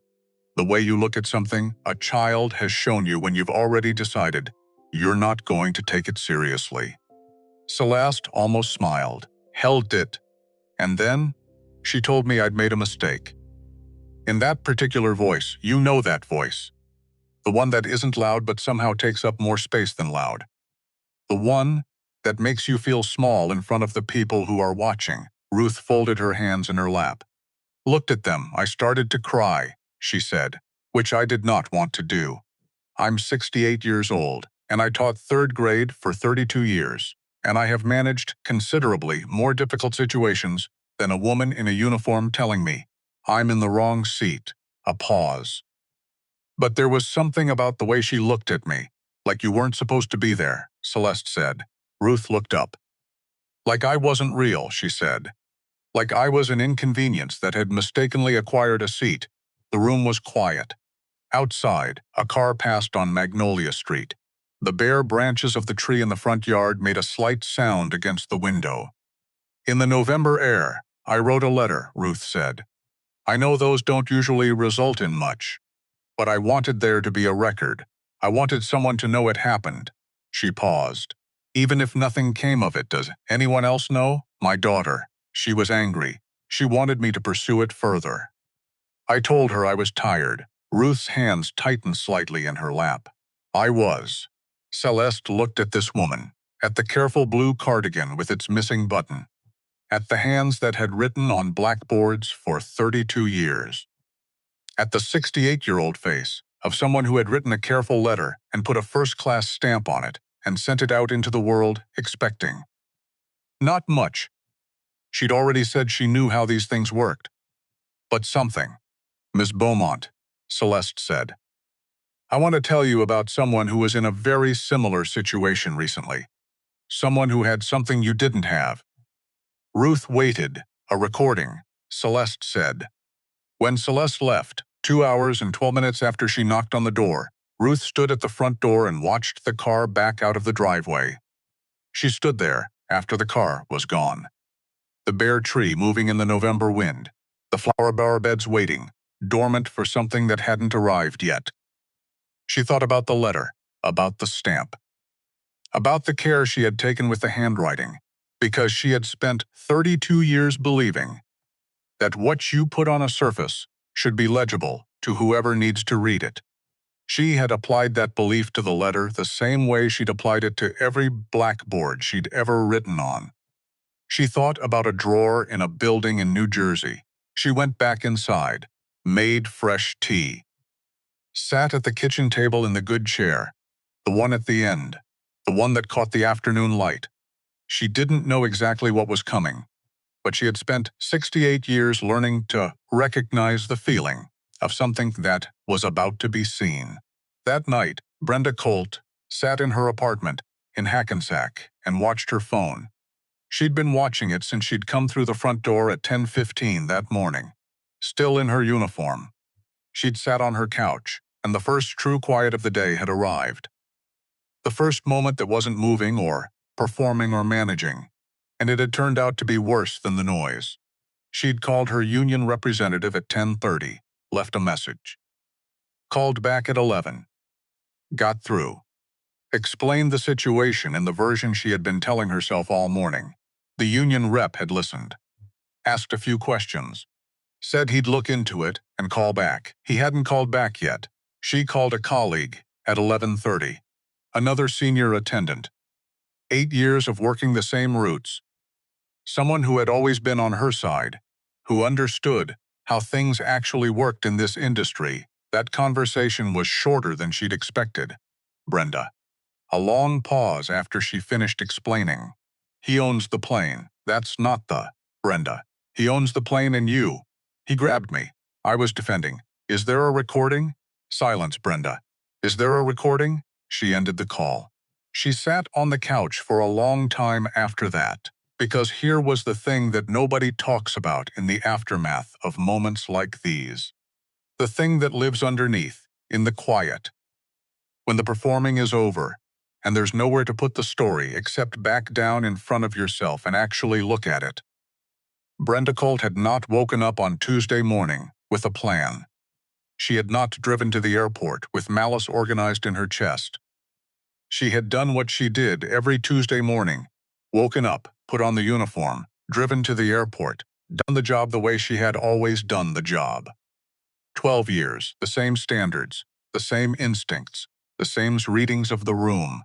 She hadn't known he owned the plane, but here was the thing that was keeping her awake at 11 p.m. in Hackensack, watching a phone that wasn't ringing. With the uniform she still hadn't changed out of draped across the arm of the couch. She hadn't known he owned the plane, but she had known something else. She had known it the moment she stepped into that cabin and saw him in seat 2A. Known it without checking anything, without consulting anything, without asking any of the questions that the situation technically required. She had known it the way you know something you've never once examined, so thoroughly integrated into your operating assumptions that examining it has never seemed necessary. She had known that he didn't belong there, and she had never once, in 12 years, stopped to ask herself what that knowing was made of, what it was built from, or who it had already cost before she walked onto that aircraft. The union rep called back at 11:47 p.m. The news was not good. The recording was comprehensive. The fabricated security call was on the recording. The assault was on the recording. The characterization. A man in a hoodie who forced his way into a section he has no business being in was on the recording. His advice was to retain private counsel immediately. She retained Gordon the next morning. Gordon was aggressive in ways that sometimes worked. He drafted the wrongful termination response quickly. The argument: premature termination, retaliatory action, perceived threat, defensive response. The full facts were not considered. Miss Colt acted to protect herself. 3 sentences. Released as a statement. The full facts were 38 minutes and 47 seconds of audio and video that left no room for the argument Gordon was making. Nobody bought it. The certified termination letter arrived 46 hours after Roy's demand letter landed at Meridian. Not suspended, not placed on administrative leave. Terminated. Effective immediately. 12 years. Gone. Doug Farrell's termination came the following day, Friday. With cause which voided the severance, his attorney sent a letter. Meridian's attorney sent a shorter one back. Doug sat in his car in the parking lot of a Chili's in Paramus for 30 minutes after he read the response.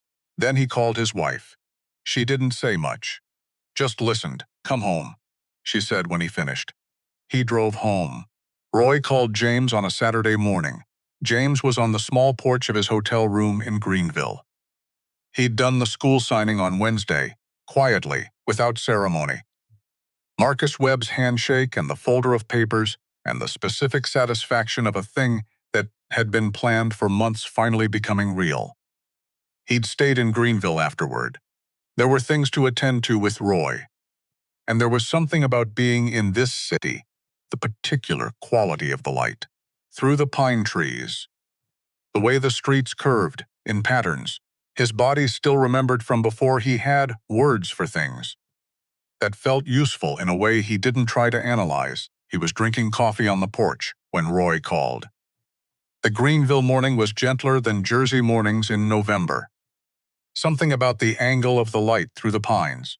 Softer, more tentative at the edges, the kind of light that came from a sun still deciding how serious to be about the day. She found Ruth Beaumont, Roy said. Celeste, she went to Birmingham herself. Before she called us back. Before she agreed to anything, James was quiet for a moment. That's why I called her. She's going to run both stories together, Roy said. Yours and Ruth's. Parallel structure. She told me the point isn't the billionaire who got slapped. The point is the retired schoolteacher whose letter sat in a drawer for 14 months. While the same thing kept happening to someone else. James looked at the pine trees in the Greenville morning. His coffee cooling in his hand. 3 years ago, Eleanor had said something to him that he hadn't been able to answer. She said it often, not nagging. Just stating. Something she believed was true the way she stated everything she believed was true, matter-of-factly, as if the truth of it were self-evident, and she was simply reading it aloud. James, silence picks sides. He hadn't had an answer then. He'd been a private man, in a private world, spending 40 years building quietly, staying out of the light because the light complicated everything. Made the work about the person doing it rather than the thing being built. But the light had arrived anyway, in the form of an open palm across his face, and in the form of a letter in a drawer that a woman in Birmingham had stopped waiting for an answer to. Tell Celeste she has the full recording, James said. Everything.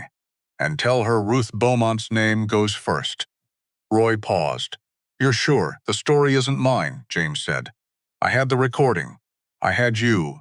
I had everything required to make this matter. He set his coffee down on the porch railing. Ruth Beaumont had a stamp and a pen, a pause. And Roy, yeah. Warren Stills needs to write to Ruth Beaumont himself, not through counsel, not through the PR team, him. By hand, a moment of quiet on Roy's end. By hand? She wrote to them by hand, James said, 14 months ago. First-class stamp. 2 pages. Clear handwriting. The lines were quiet. Then Roy said, in the voice of a man who had known another man for 20 years, and was feeling that length precisely. James, Eleanor would be proud of you. James picked his coffee back up. Looked at the pine trees in the Greenville morning light, I know, he said. That's the point. The article ran 7 days after the incident. Tuesday morning, 6 a.m. Eastern. Same day of the week as the morning on the tarmac, which Celeste Wynne had noticed and decided was not a coincidence worth ignoring. The headline was not about James Caldwell. The headline was, 2 women, 2 seats. One system that failed them both. And the first 800 words were about Ruth Beaumont. Not about the recording. Not about the slap. Not about the termination or the legal filings or the institutional machinery that had finally belatedly moved. About a 68-year-old retired school teacher from Birmingham, Alabama, who had saved 2 months of her pension to upgrade her seat on a flight to her granddaughter's wedding, who had been told in front of everyone that she was in the wrong place, who had written a letter with careful handwriting and a first-class stamp and waited 14 months for an answer that sat in a drawer and never came. The first person to read it outside Celeste editor was a woman named Darlene Hayes in Decatur, Georgia, 63 years old, retired postal worker, up at 5:15 because 30 years of 5 a.m. shifts had reset her body clock in a way that retirement had not touched. She read the headline. She read the first paragraph about Ruth Beaumont, and she set her coffee down. Because she knew, not Ruth specifically, not this exact story with these exact details, but the feeling in that first paragraph, the specific feeling of standing somewhere you have every right to stand, with documentation in your hand, while someone looks at you like you are a problem that has materialized in a space where problems of your particular type are not expected.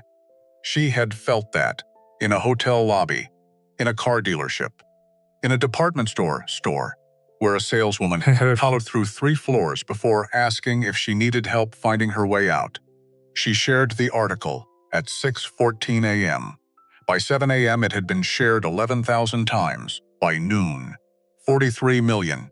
By the end of the second day, 71 million, and still climbing. But here is the thing about those numbers that the numbers alone don't tell you. They weren't made of outrage, primarily. They weren't made of the energy that moves through platforms when something makes people angry. And anger is the point. They were made of recognition. Because when Ruth Beaumont's name appeared in that first paragraph, above James Caldwell's name, above the recording, above everything, something happened that Celeste had hoped for, but could not have guaranteed. People saw themselves, not in James. James was extraordinary by definition. $2.1 billion. 38 minutes of irrefutable evidence. A lawyer named Roy Ashford. James had every instrument the situation required. Ruth Beaumont had a stamp and a pen.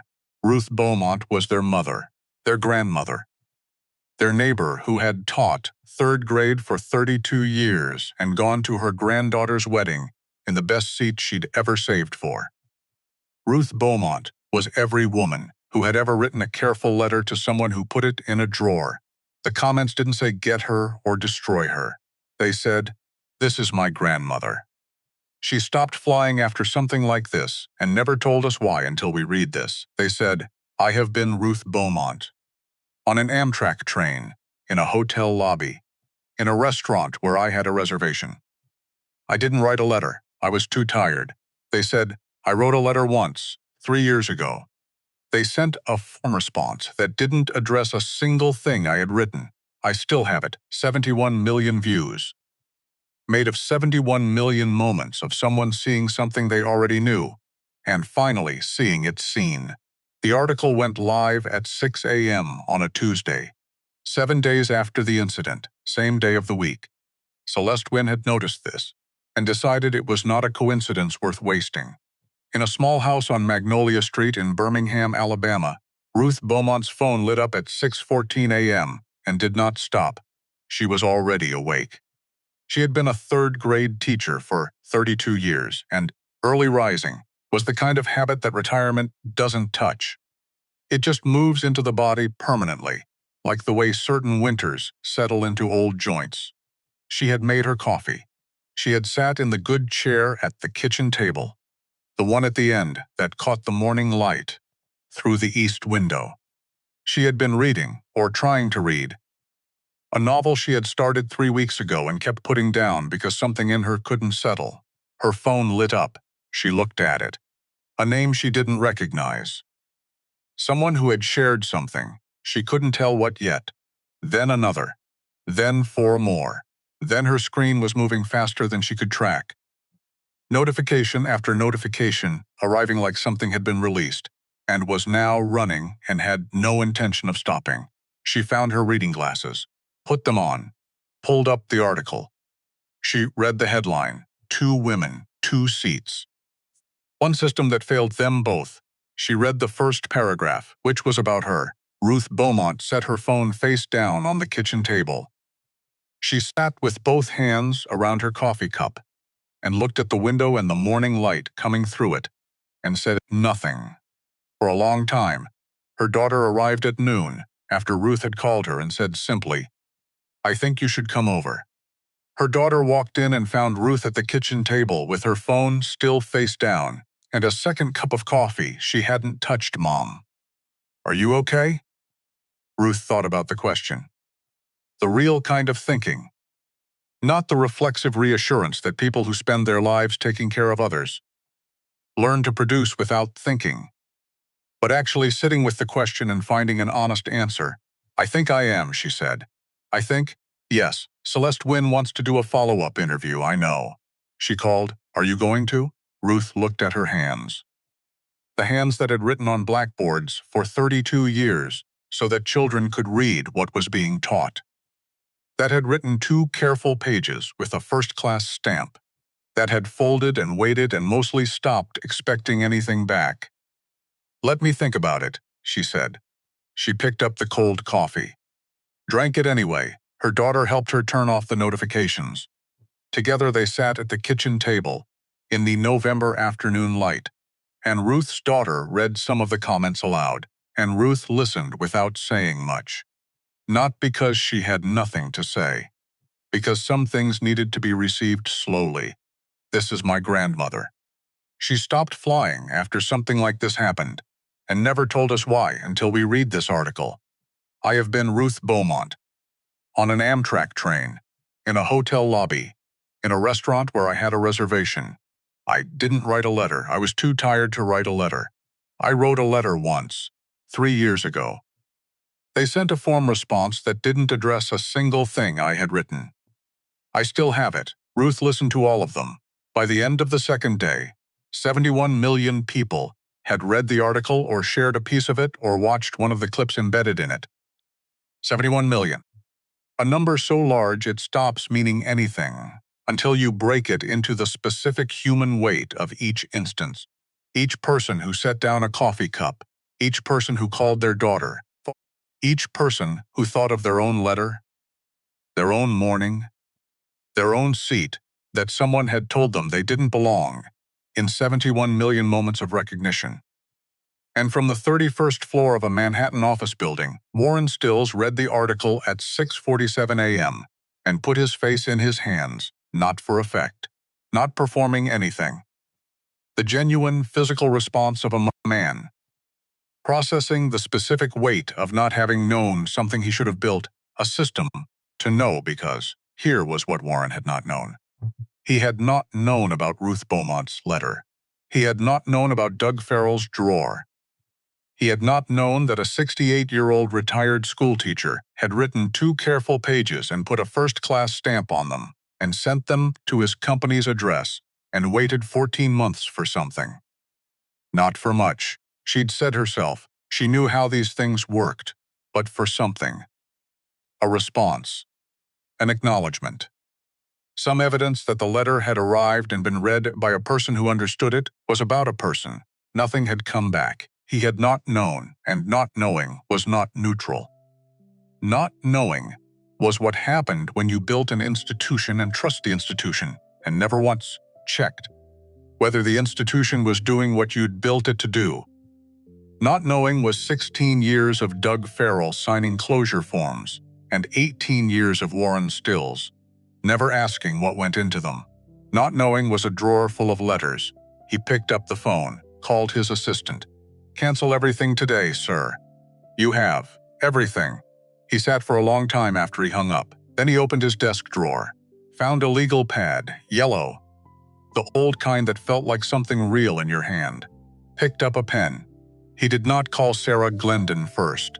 He did not ask the PR team to draft something he could work from.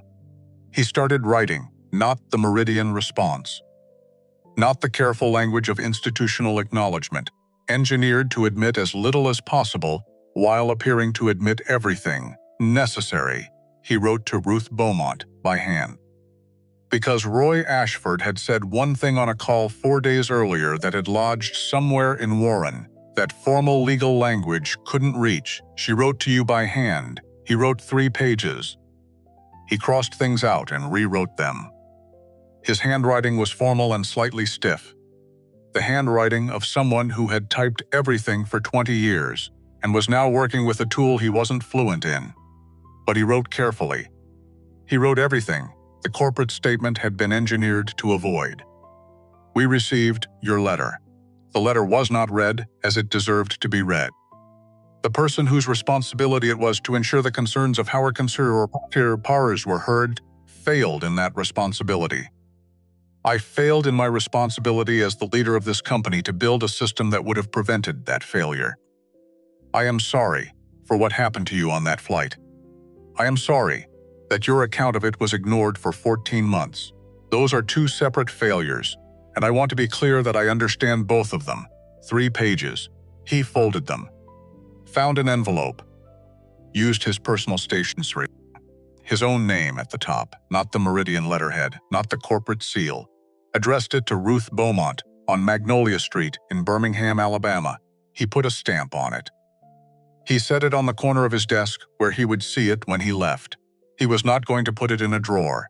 The criminal charges were filed 3 weeks after the incident. Teterboro Airport Police.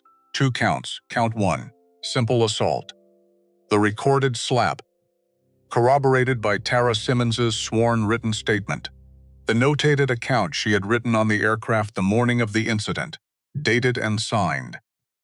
And by Officer Ray Pruitt's incident report, which documented the visible mark on James Caldwell's left cheek and the condition of the cabin on his arrival. Count 2. Filing a false emergency report. The recorded intercom call in which Brenda Colt told ground security that James had grabbed her arm and become physically aggressive. A statement directly, completely, and without remaining ambiguity, contradicted by 38 minutes and 47 seconds of audio and video evidence, and every witness present, Gordon, Brenda's attorney, pushed for a plea arrangement. He believed he had a workable argument, perceived threat, instinctive response, the contact between James's wrist and Brenda's arm as she reached for the headphones. He believed he could build something from that contact that a jury might find reasonable doubt in.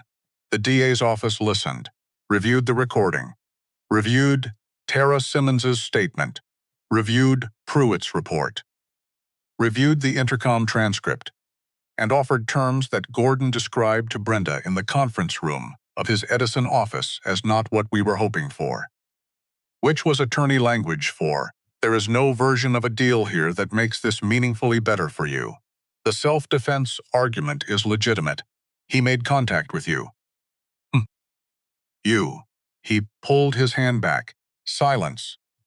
"He was pulling away from me," Brenda said, quietly, without anger. The specific quietness of someone saying something they have been sitting with for 3 weeks and can no longer hold differently. I reached for his headphones and he pulled his hand back to protect his space, and my hand hit his arm. That's what happened. Gordon looked at her across the table. Something shifted in his expression. The recalibration of a man who had taken a case based on a version of events, and was now sitting across from the person who'd told him that version, and hearing something different moving underneath it. Not a confession, not quite, but the sound of someone who has stopped requiring the story to be what they needed it to be. "Brenda," he said carefully, "do you want to tell me what actually happened?" She looked at the table. The trial date was set. The trial lasted 3 days, which was, in the judgment of most people who observed it, a courtesy. It could have concluded in 1. The prosecution's case did not require construction or careful narrative architecture. The evidence did not invite interpretation. Assistant District Attorney Renee Holloway was 38 years old, had tried 41 cases, and had never in 41 cases had evidence this clean. On the first morning, she played the recording, the full recording. Unedited, uncut. 38 minutes and 47 seconds. On the courtroom screen that everyone could see. Through the speaker system that everyone could hear. Beginning with Brenda's heels on the cabin floor, and ending with the soft, sealed click of the aircraft door. The courtroom was silent while it played. Not the silence of people waiting for something to happen. Paying very close attention to something happening. That had happened. On that aircraft 7 weeks ago, in real time, to real people, and could now be heard by anyone in this room as clearly as if they had been standing in the aisle of that G5 TV at 7:08 in the morning. When the recording ended, Holloway let the silence sit for 10 seconds. Then she sat down. She said nothing. She didn't need to. On the second morning, Tara Simmons took the stand. She had slept 4 hours the night before. She was 26 years old and she had never testified in a trial. The courtroom was full. Journalists, observers, people who had read Celeste's article and come because Ruth Beaumont's letter had made them feel that being present for this mattered. Roy Ashford was in the gallery. Tara's hands were doing the thing they'd been doing for 3 weeks. a slight trembling at the fingertips that she'd mostly learned to ignore, but couldn't entirely stop. She sat down. She folded her hands on the edge of the witness stand the same way she'd held the beverage tray on the aircraft, like steadiness in the hands traveled upward. Like if you held one thing still, the rest of you would follow. The prosecutor stood, Ms. Simmons. Can you describe what you observed on the aircraft on the morning of the incident? Tara looked at her folded hands for exactly 1 second, then she looked up, and she told it, in order, without embellishment, without drama, exactly as she had written it in her notepad that morning at altitude, with her mother's voice in her head reminding her that memory fades and real things deserve to be written down while they're still. Sharp, she described Brenda boarding without checking the manifest, the approach to James without greeting, the request for confirmation in the tone of a conclusion, James showing the app, Brenda dismissing it, the bag, picked up without asking, carried, dropped deliberately, the escalation, the third approach, the reach for the headphones, and at that point the prosecutor said, "What did Mr. Caldwell do?" "He pulled his arm back," Tara said. His forearm came up.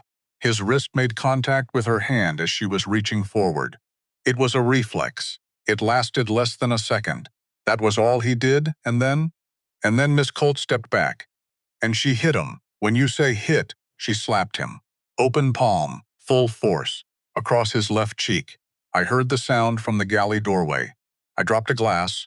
She didn't waver, not during Gordon's cross-examination, which lasted 22 minutes, and covered 22 minutes, and covered her line of sight and her relationship with the client and whether she had discussed her account with anyone before writing it down. She hadn't. Not during questions about whether she had reason to report unfavorably on Brenda. She didn't. Not when Gordon suggested the galley doorway might not have provided a clear view. I could see the seat from where I was standing, Tara said. I've flown this aircraft 14 times. I know where every seat is in relation to the galley entrance. Gordon asked 3 more questions.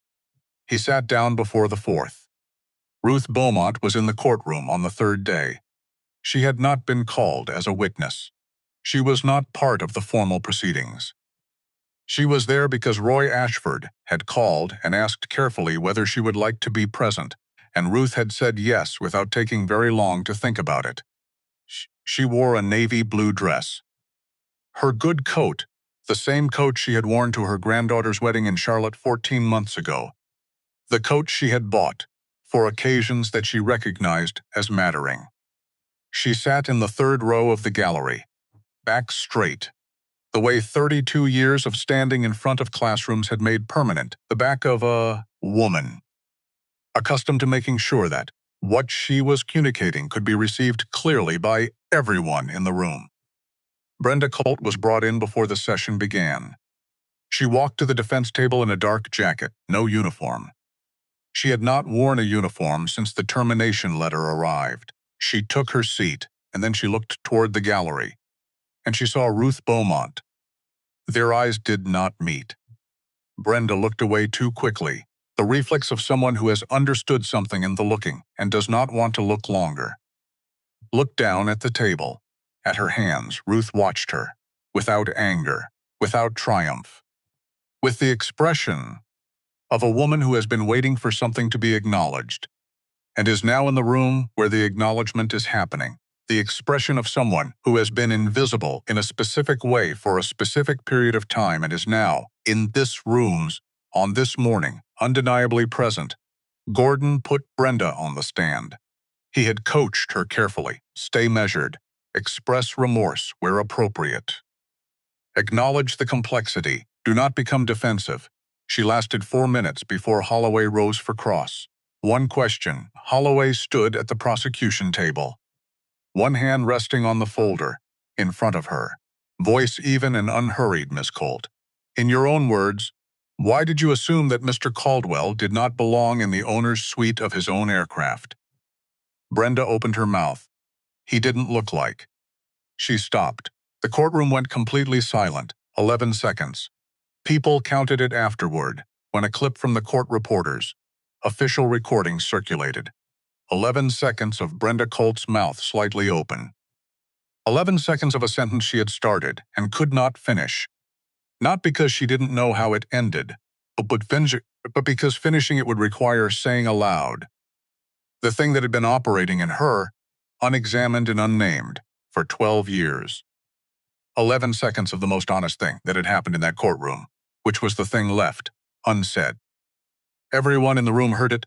12 jurors, the judge, the journalists in the press section, Roy Ashford in the gallery, and Ruth Beaumont in her good coat in the third row, hands folded in her lap.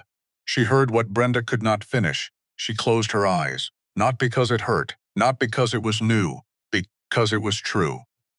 Because after 14 months of replaying that flight, and the specific way Brenda Colt had looked at her and wondering, the way you wonder about things that happen to you in spaces where there are no witnesses who will speak, whether she had read it correctly, whether the thing she had felt so certainly was actually there, or whether she had imposed it on an ambiguous situation. She had not imposed anything. She had read it correctly. The thing was exactly what it had felt like. She opened her eyes. Gordon asked 2 more questions on redirect. They were adequate questions. They were not enough. The jury deliberated for 81 minutes. Guilty. Both counts. The judge read the sentence without theater. 18 months probation. 200 hours of community service to be served at the Tuskegee Airmen National Historic Site and its affiliated education programs in Alabama, a place that documented the history of people who had fought systems much larger than Brenda Colt for rights that had nothing to do with seat assignments. An $18,000 fine. A permanent criminal record that would appear on every background check for the remainder of Brenda Colt's professional life. Brenda stood when the verdict was read, straight, still, looking at a fixed point somewhere above the judge's head. She didn't cry. She didn't react visibly. She stood with the particular stillness of someone who has arrived at the end of something and is only now beginning to understand how far they walked to get here. Gordon put his hand briefly on her arm. She didn't move. In the third row of the gallery, Ruth Beaumont exhaled long, slow, the complete exhale of someone who has been holding something for a very long time and has been given, finally, permission to set it down. She picked up her purse, put on her coat, stood up, and walked out of the courtroom into the November afternoon. James Caldwell did not attend the trial. Roy had advised against it, and James had agreed quickly, which told Roy something.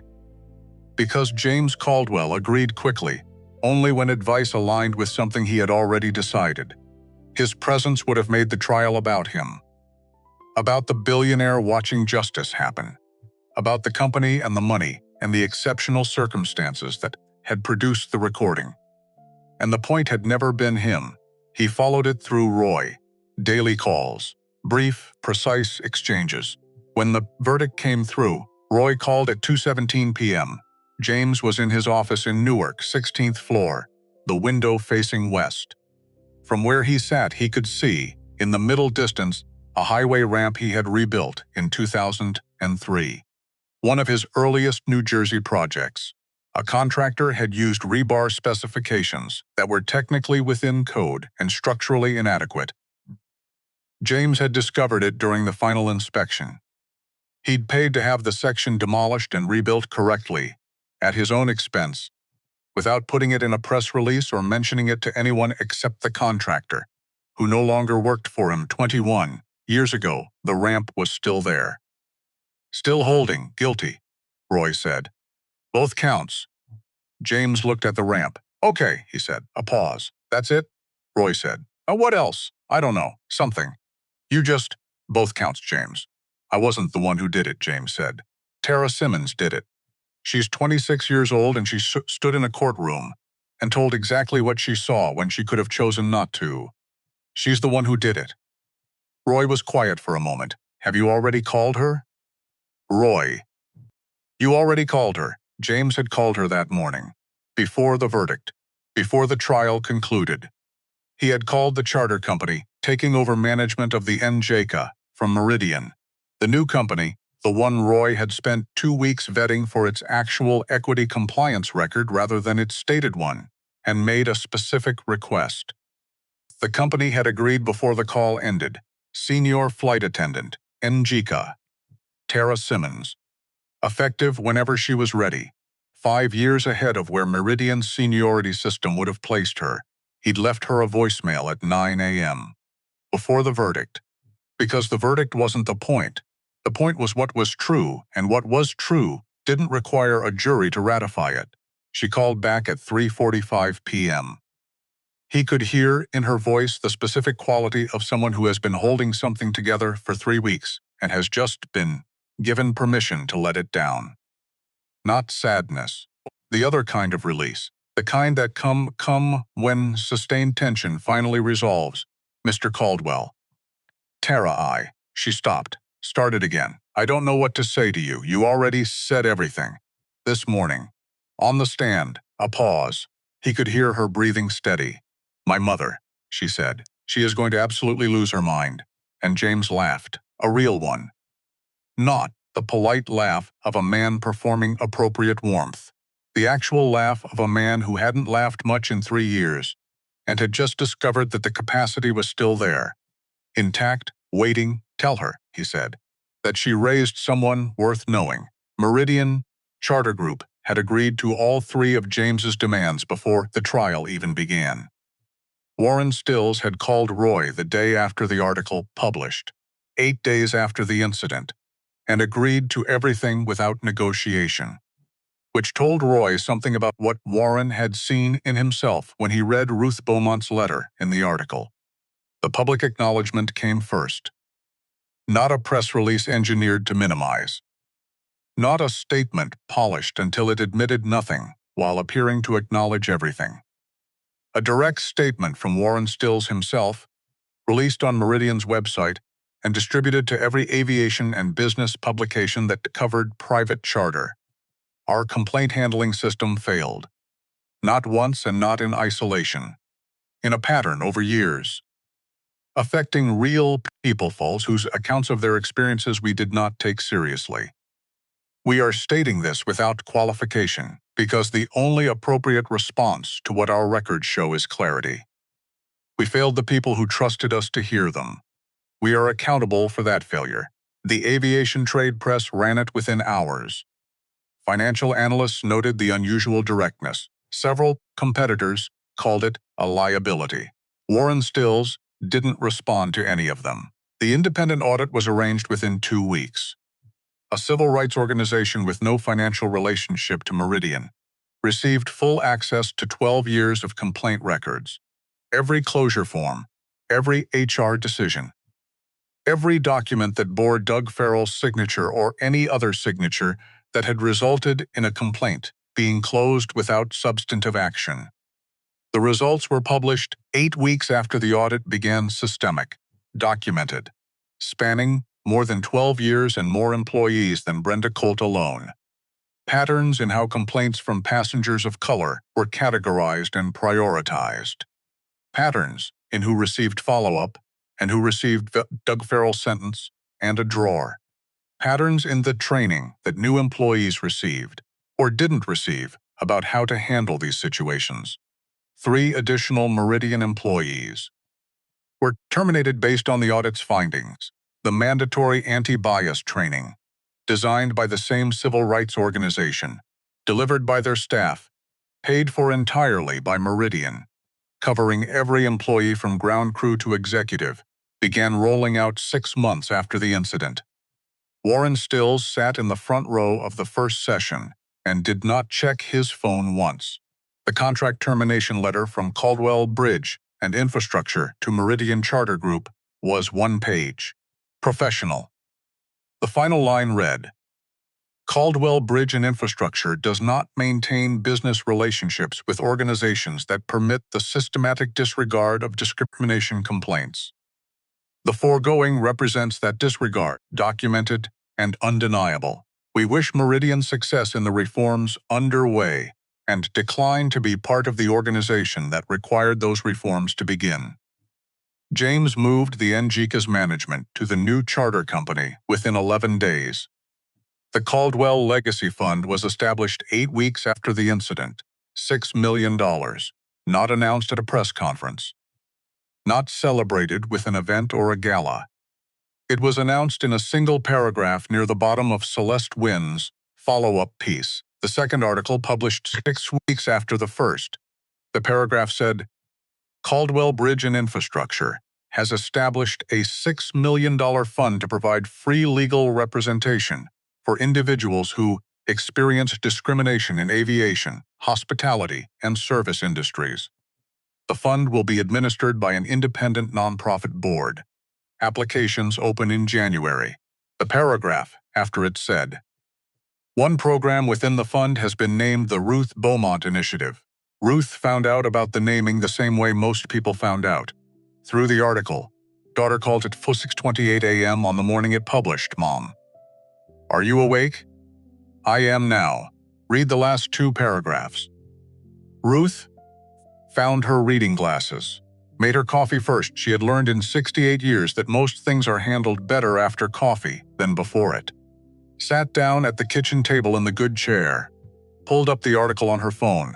She read to the last 2 paragraphs. She sat with them for a moment. He didn't have to do that, she said. No, her daughter said. He didn't. Ruth set the phone down. Looked at the morning light coming through the east window. At the bare tree in the front yard. At the flower bed she'd been planning through the winter, deciding what she'd put in come spring. I'm going to call him. She said, you have his number? Celeste gave it to me a week ago. She said he wanted me to have it whenever I was ready. Her daughter paused. And you waited a week? Ruth picked up her coffee. It was exactly the right temperature. I was thinking about what I wanted to say, she said simply, as if this were obvious, as if a week were not a long time but the right time, which, for Ruth Beaumont, it was. She called him that afternoon. James picked up on the second ring. Miss Beaumont, Mr. Caldwell. A pause. Not uncomfortable. The pause of 2 people who don't know each other yet and are taking a moment to locate the right tone. My daughter tells me you put my name on something. I did. You didn't ask first. No, I didn't. I should have. I'm sorry. A pause. Are you going to take the name off if I ask you to? Only if you want me to. Ruth sat in the good chair. The afternoon light was coming through the east window at its lower winter angle, hitting the table at a slant she liked. She had sat in this chair for 30 years, had graded papers here, written lesson plans, written a letter with a first-class stamp that went into a drawer in New Jersey and waited 14 months. Keep the name, she said. Yes, ma'am. A pause that had a different quality from the earlier ones. The quality of 2 people who have stopped negotiating and are now simply in the same space, Mr. Caldwell, Ruth said. Can I ask you something? Of course. Why did you do it? The fund. My name on it. You could have settled this quietly. I don't know your world well, but it seems like you had every tool you needed to make this go away without any of it becoming public. Why didn't you? James looked out his office window at the highway ramp, 21 years old. Still holding, my wife used to say something to me, he said. She told me that silence picks sides. She said it often enough that I stopped being able to claim I hadn't heard it. Ruth was quiet. She sounds like she understood things. She was the smartest person I've ever known. Is she? 3 years ago. I'm sorry, Ruth said. Thank you. The afternoon light moved slightly across Ruth's kitchen table. She thought about her own husband, gone 11 years, but present in the way certain people remain, present in the specific rooms where you lived your life with them. The shape of a chair at its familiar angle. The particular silence that is not emptiness but memory. What was her name? Ruth asked. Eleanor. Ruth held the name in the quiet of her kitchen. Just held it for a moment without saying anything. Because some names deserve that. She would have liked what you wrote, James said. In the letter, she always said write it down, even when you think no one will read it, especially then, because it's real. And real things deserve to be written down. Ruth's eyes were bright. She had made a policy about crying over the years, a practical policy built from 68 years of being the person in most rooms who kept things steady. Crying was for things that earned it. She had a high threshold. Her eyes were still bright. She was right, Ruth said. She usually was, James said. That was one of the things I liked best about her, the afternoon light held. Neither of them said anything for a moment. Not because there was nothing to say. Because the quiet between them had become the kind of quiet that two people share when they have arrived, by different roads, at the same understanding. The understanding that certain things deserve to be written down. That a stamp costs very little, that a drawer is a choice, that silence picks sides, and that the people willing to say so, even when they are tired, even when they expect nothing back, even when the letter goes into a drawer for 14 months, are the reason the gap eventually closes, even when it takes longer than it should, even when it requires something extraordinary to finally make it move. Keep the name, Ruth said again. Quietly, yes, ma'am, and Mr. Caldwell, yes, tell Eleanor thank you in whatever way you tell her things now. James was quiet for a long time. I will, he said. Brenda Colt began her community service on a gray Monday morning in January. She arrived at the Tuskegee Airmen National Historic Site at 8 a.m., on time, in plain clothes, dark jeans, a jacket, practical shoes. No uniform. She didn't have a uniform anymore, and the absence of it was its own kind of information she'd been carrying for 2 months.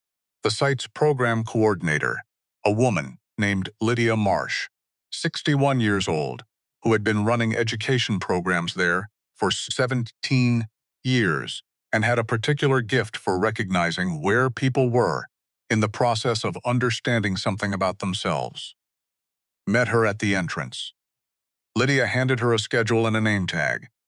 We'll start you in the archive room, she said. You'll be helping catalog correspondence. Brenda looked at the name tag. Then at Lydia, correspondence, letters. Mostly from families and community members. People who wrote to document their experiences. Things they witnessed. Things that happened to them. Things they wanted recorded somewhere even if they weren't sure anyone would read them. Lydia opened the door. Ready? Brenda stood at the entrance for a moment. She thought about a drawer in a building in Teterboro. About a woman in Birmingham who had written 2 careful pages and put a first-class stamp in the upper right corner. About 3 closure forms with identical sentences on them. About the look on Ruth Beaumont's face in the 3rd row of the courtroom. Not anger, not triumph, something quieter and much harder to dismiss. The expression of someone who has been waiting for something to be acknowledged and is watching it be acknowledged at last. She walked in. She spent the first week learning the cataloging system. The second week reading, because you could not catalog correspondence without reading it. That was the point. That was the work, the thing that made it correspondence rather than paper. You had to read it. You had to let it be about the person who wrote it. She read letters from the 1940s, from the 1950s, from men who had been trained as pilots and told they couldn't fly for their country and had flown anyway. From family members writing to document what they'd witnessed. From people who had experienced things that the systems around them had declined to record, and who had decided that if the system wouldn't write it down, they would. She came back every week, on time, until it was done. She didn't talk about what it was like. Tara Simmons, 26 years old, senior flight attendant, with the new charter company managing the NGCA, a title that would have required 5 more years and 30 additional performance reviews at Meridian seniority ladder. She read the client manifest before every flight. Without exception, she pulled the booking profile before she boarded. She said hello when she entered the cabin. She greeted every passenger the same way with the assumption that they were exactly where they were supposed to be, until there was a specific, verifiable, documented reason to think otherwise. She had never found one. She called her mother every Sunday. The calls were longer than they used to be. Ruth Beaumont did the follow-up interview with Celeste Wynn. 3 weeks after the first article ran, she sat in the same chair, in the same kitchen, and spoke for 40 minutes.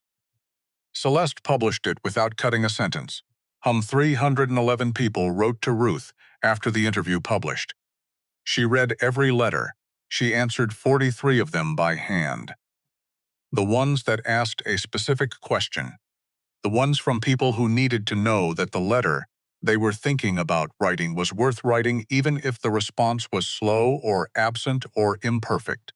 The ones from people who said they had been Ruth, on a bus, in a store, in a hospital, in a restaurant where they had a reservation, and had never told anyone. Write it down, Ruth wrote back.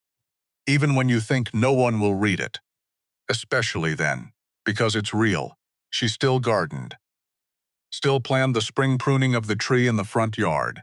Still taught Sunday school at her church, where the children called her Miss Ruth and she still wrote clearly on the whiteboard, because there was always a child in the back row who needed to be able to read every letter. Warren Stills's letter sat on her kitchen table, next to the salt shaker. She thought, occasionally, about moving it somewhere else. Into a drawer, maybe. But she didn't. Because maybe things that were real shouldn't go in drawers. Doug Farrell was still fighting the civil suit. His attorney continued to describe it as defensible. His attorney was doing what attorneys do. Warren Stills resigned as CEO of Meridian Charter Group 16 months after the incident. The statement said personal reasons. The board did not elaborate. The new chief compliance officer, a woman named Dana Osei, who had spent 15 years at a major civil rights legal defense organization, had redesigned the intake system from the foundation. Complaints were now read by a person who was accountable to someone above them, who was accountable to the board. The drawer had been replaced with a process. The Caldwell Legacy Fund. Year 1, 83 cases opened, 14 settlements, 6 trials, 5 wins.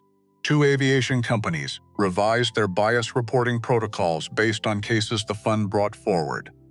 1 major hotel chain rewrote its discrimination complaint procedures after a fund case exposed failures that closely mirrored Meridian's Year 2.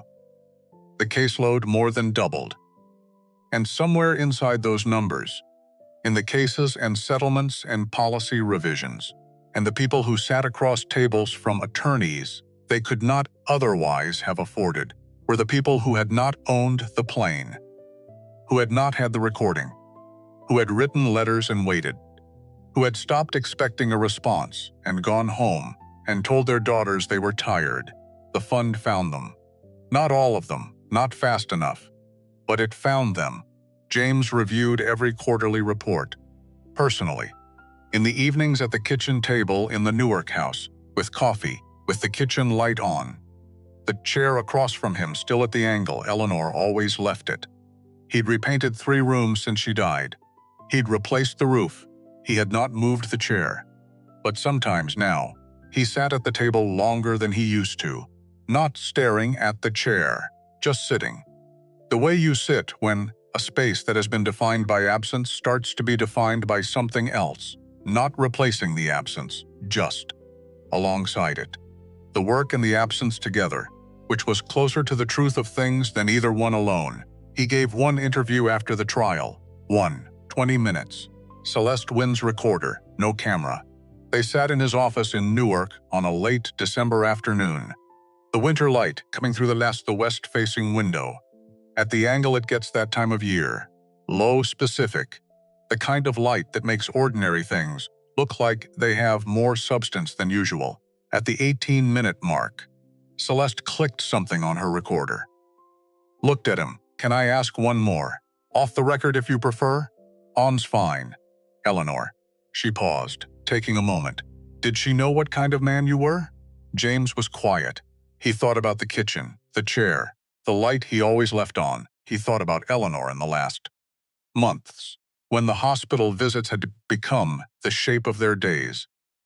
And she had looked at him with the directness she had always used on him. The directness that had never once in 31 years of marriage allowed him to be smaller than he was, and said, James. When this is over, don't you dare go back to being invisible. I didn't spend 31 years on a man who disappears. He had not been able to answer her then. He had an answer now. She knew, he said. She just wanted me to use it more. Celeste turned off the recorder. She sat for a moment. James looked at the window. At the highway ramp visible in the middle distance, 21 years old, still solid, holding the weight of everything that passed over it without asking for credit. That had been the point, all along. Build something that holds. Build it right. And then let it do its work. He thought about the schoolyard in Greenville, the girl in the yellow coat who was going to build a bridge. He thought about Ruth Beaumont's letter, finding its way out of a drawer. About Tara Simmons standing up in a courtroom at 26 years old. About all the drawers that were still closed, and all the people still waiting, and all the work that remained. The slow, difficult, necessary work of closing the gap between where things were and where they should be. One piece at a time, the way a bridge gets built, not from the middle out, but from both ends in, working toward the point where the two F's finally meet, and the gap closes, and someone can get from where they are to where they need to be. The afternoon light moved, the ramp held, the kitchen light. Back at the house in Newark was already on. The chair was still at its angle, and James Caldwell, 62 years old, widower, builder of things, quiet man in a gray hoodie with a recording app, always ready on his phone, sat in his office at the end of an ordinary December afternoon and did the work the same way he'd always done the work, quickly, thoroughly, without needing anyone to see.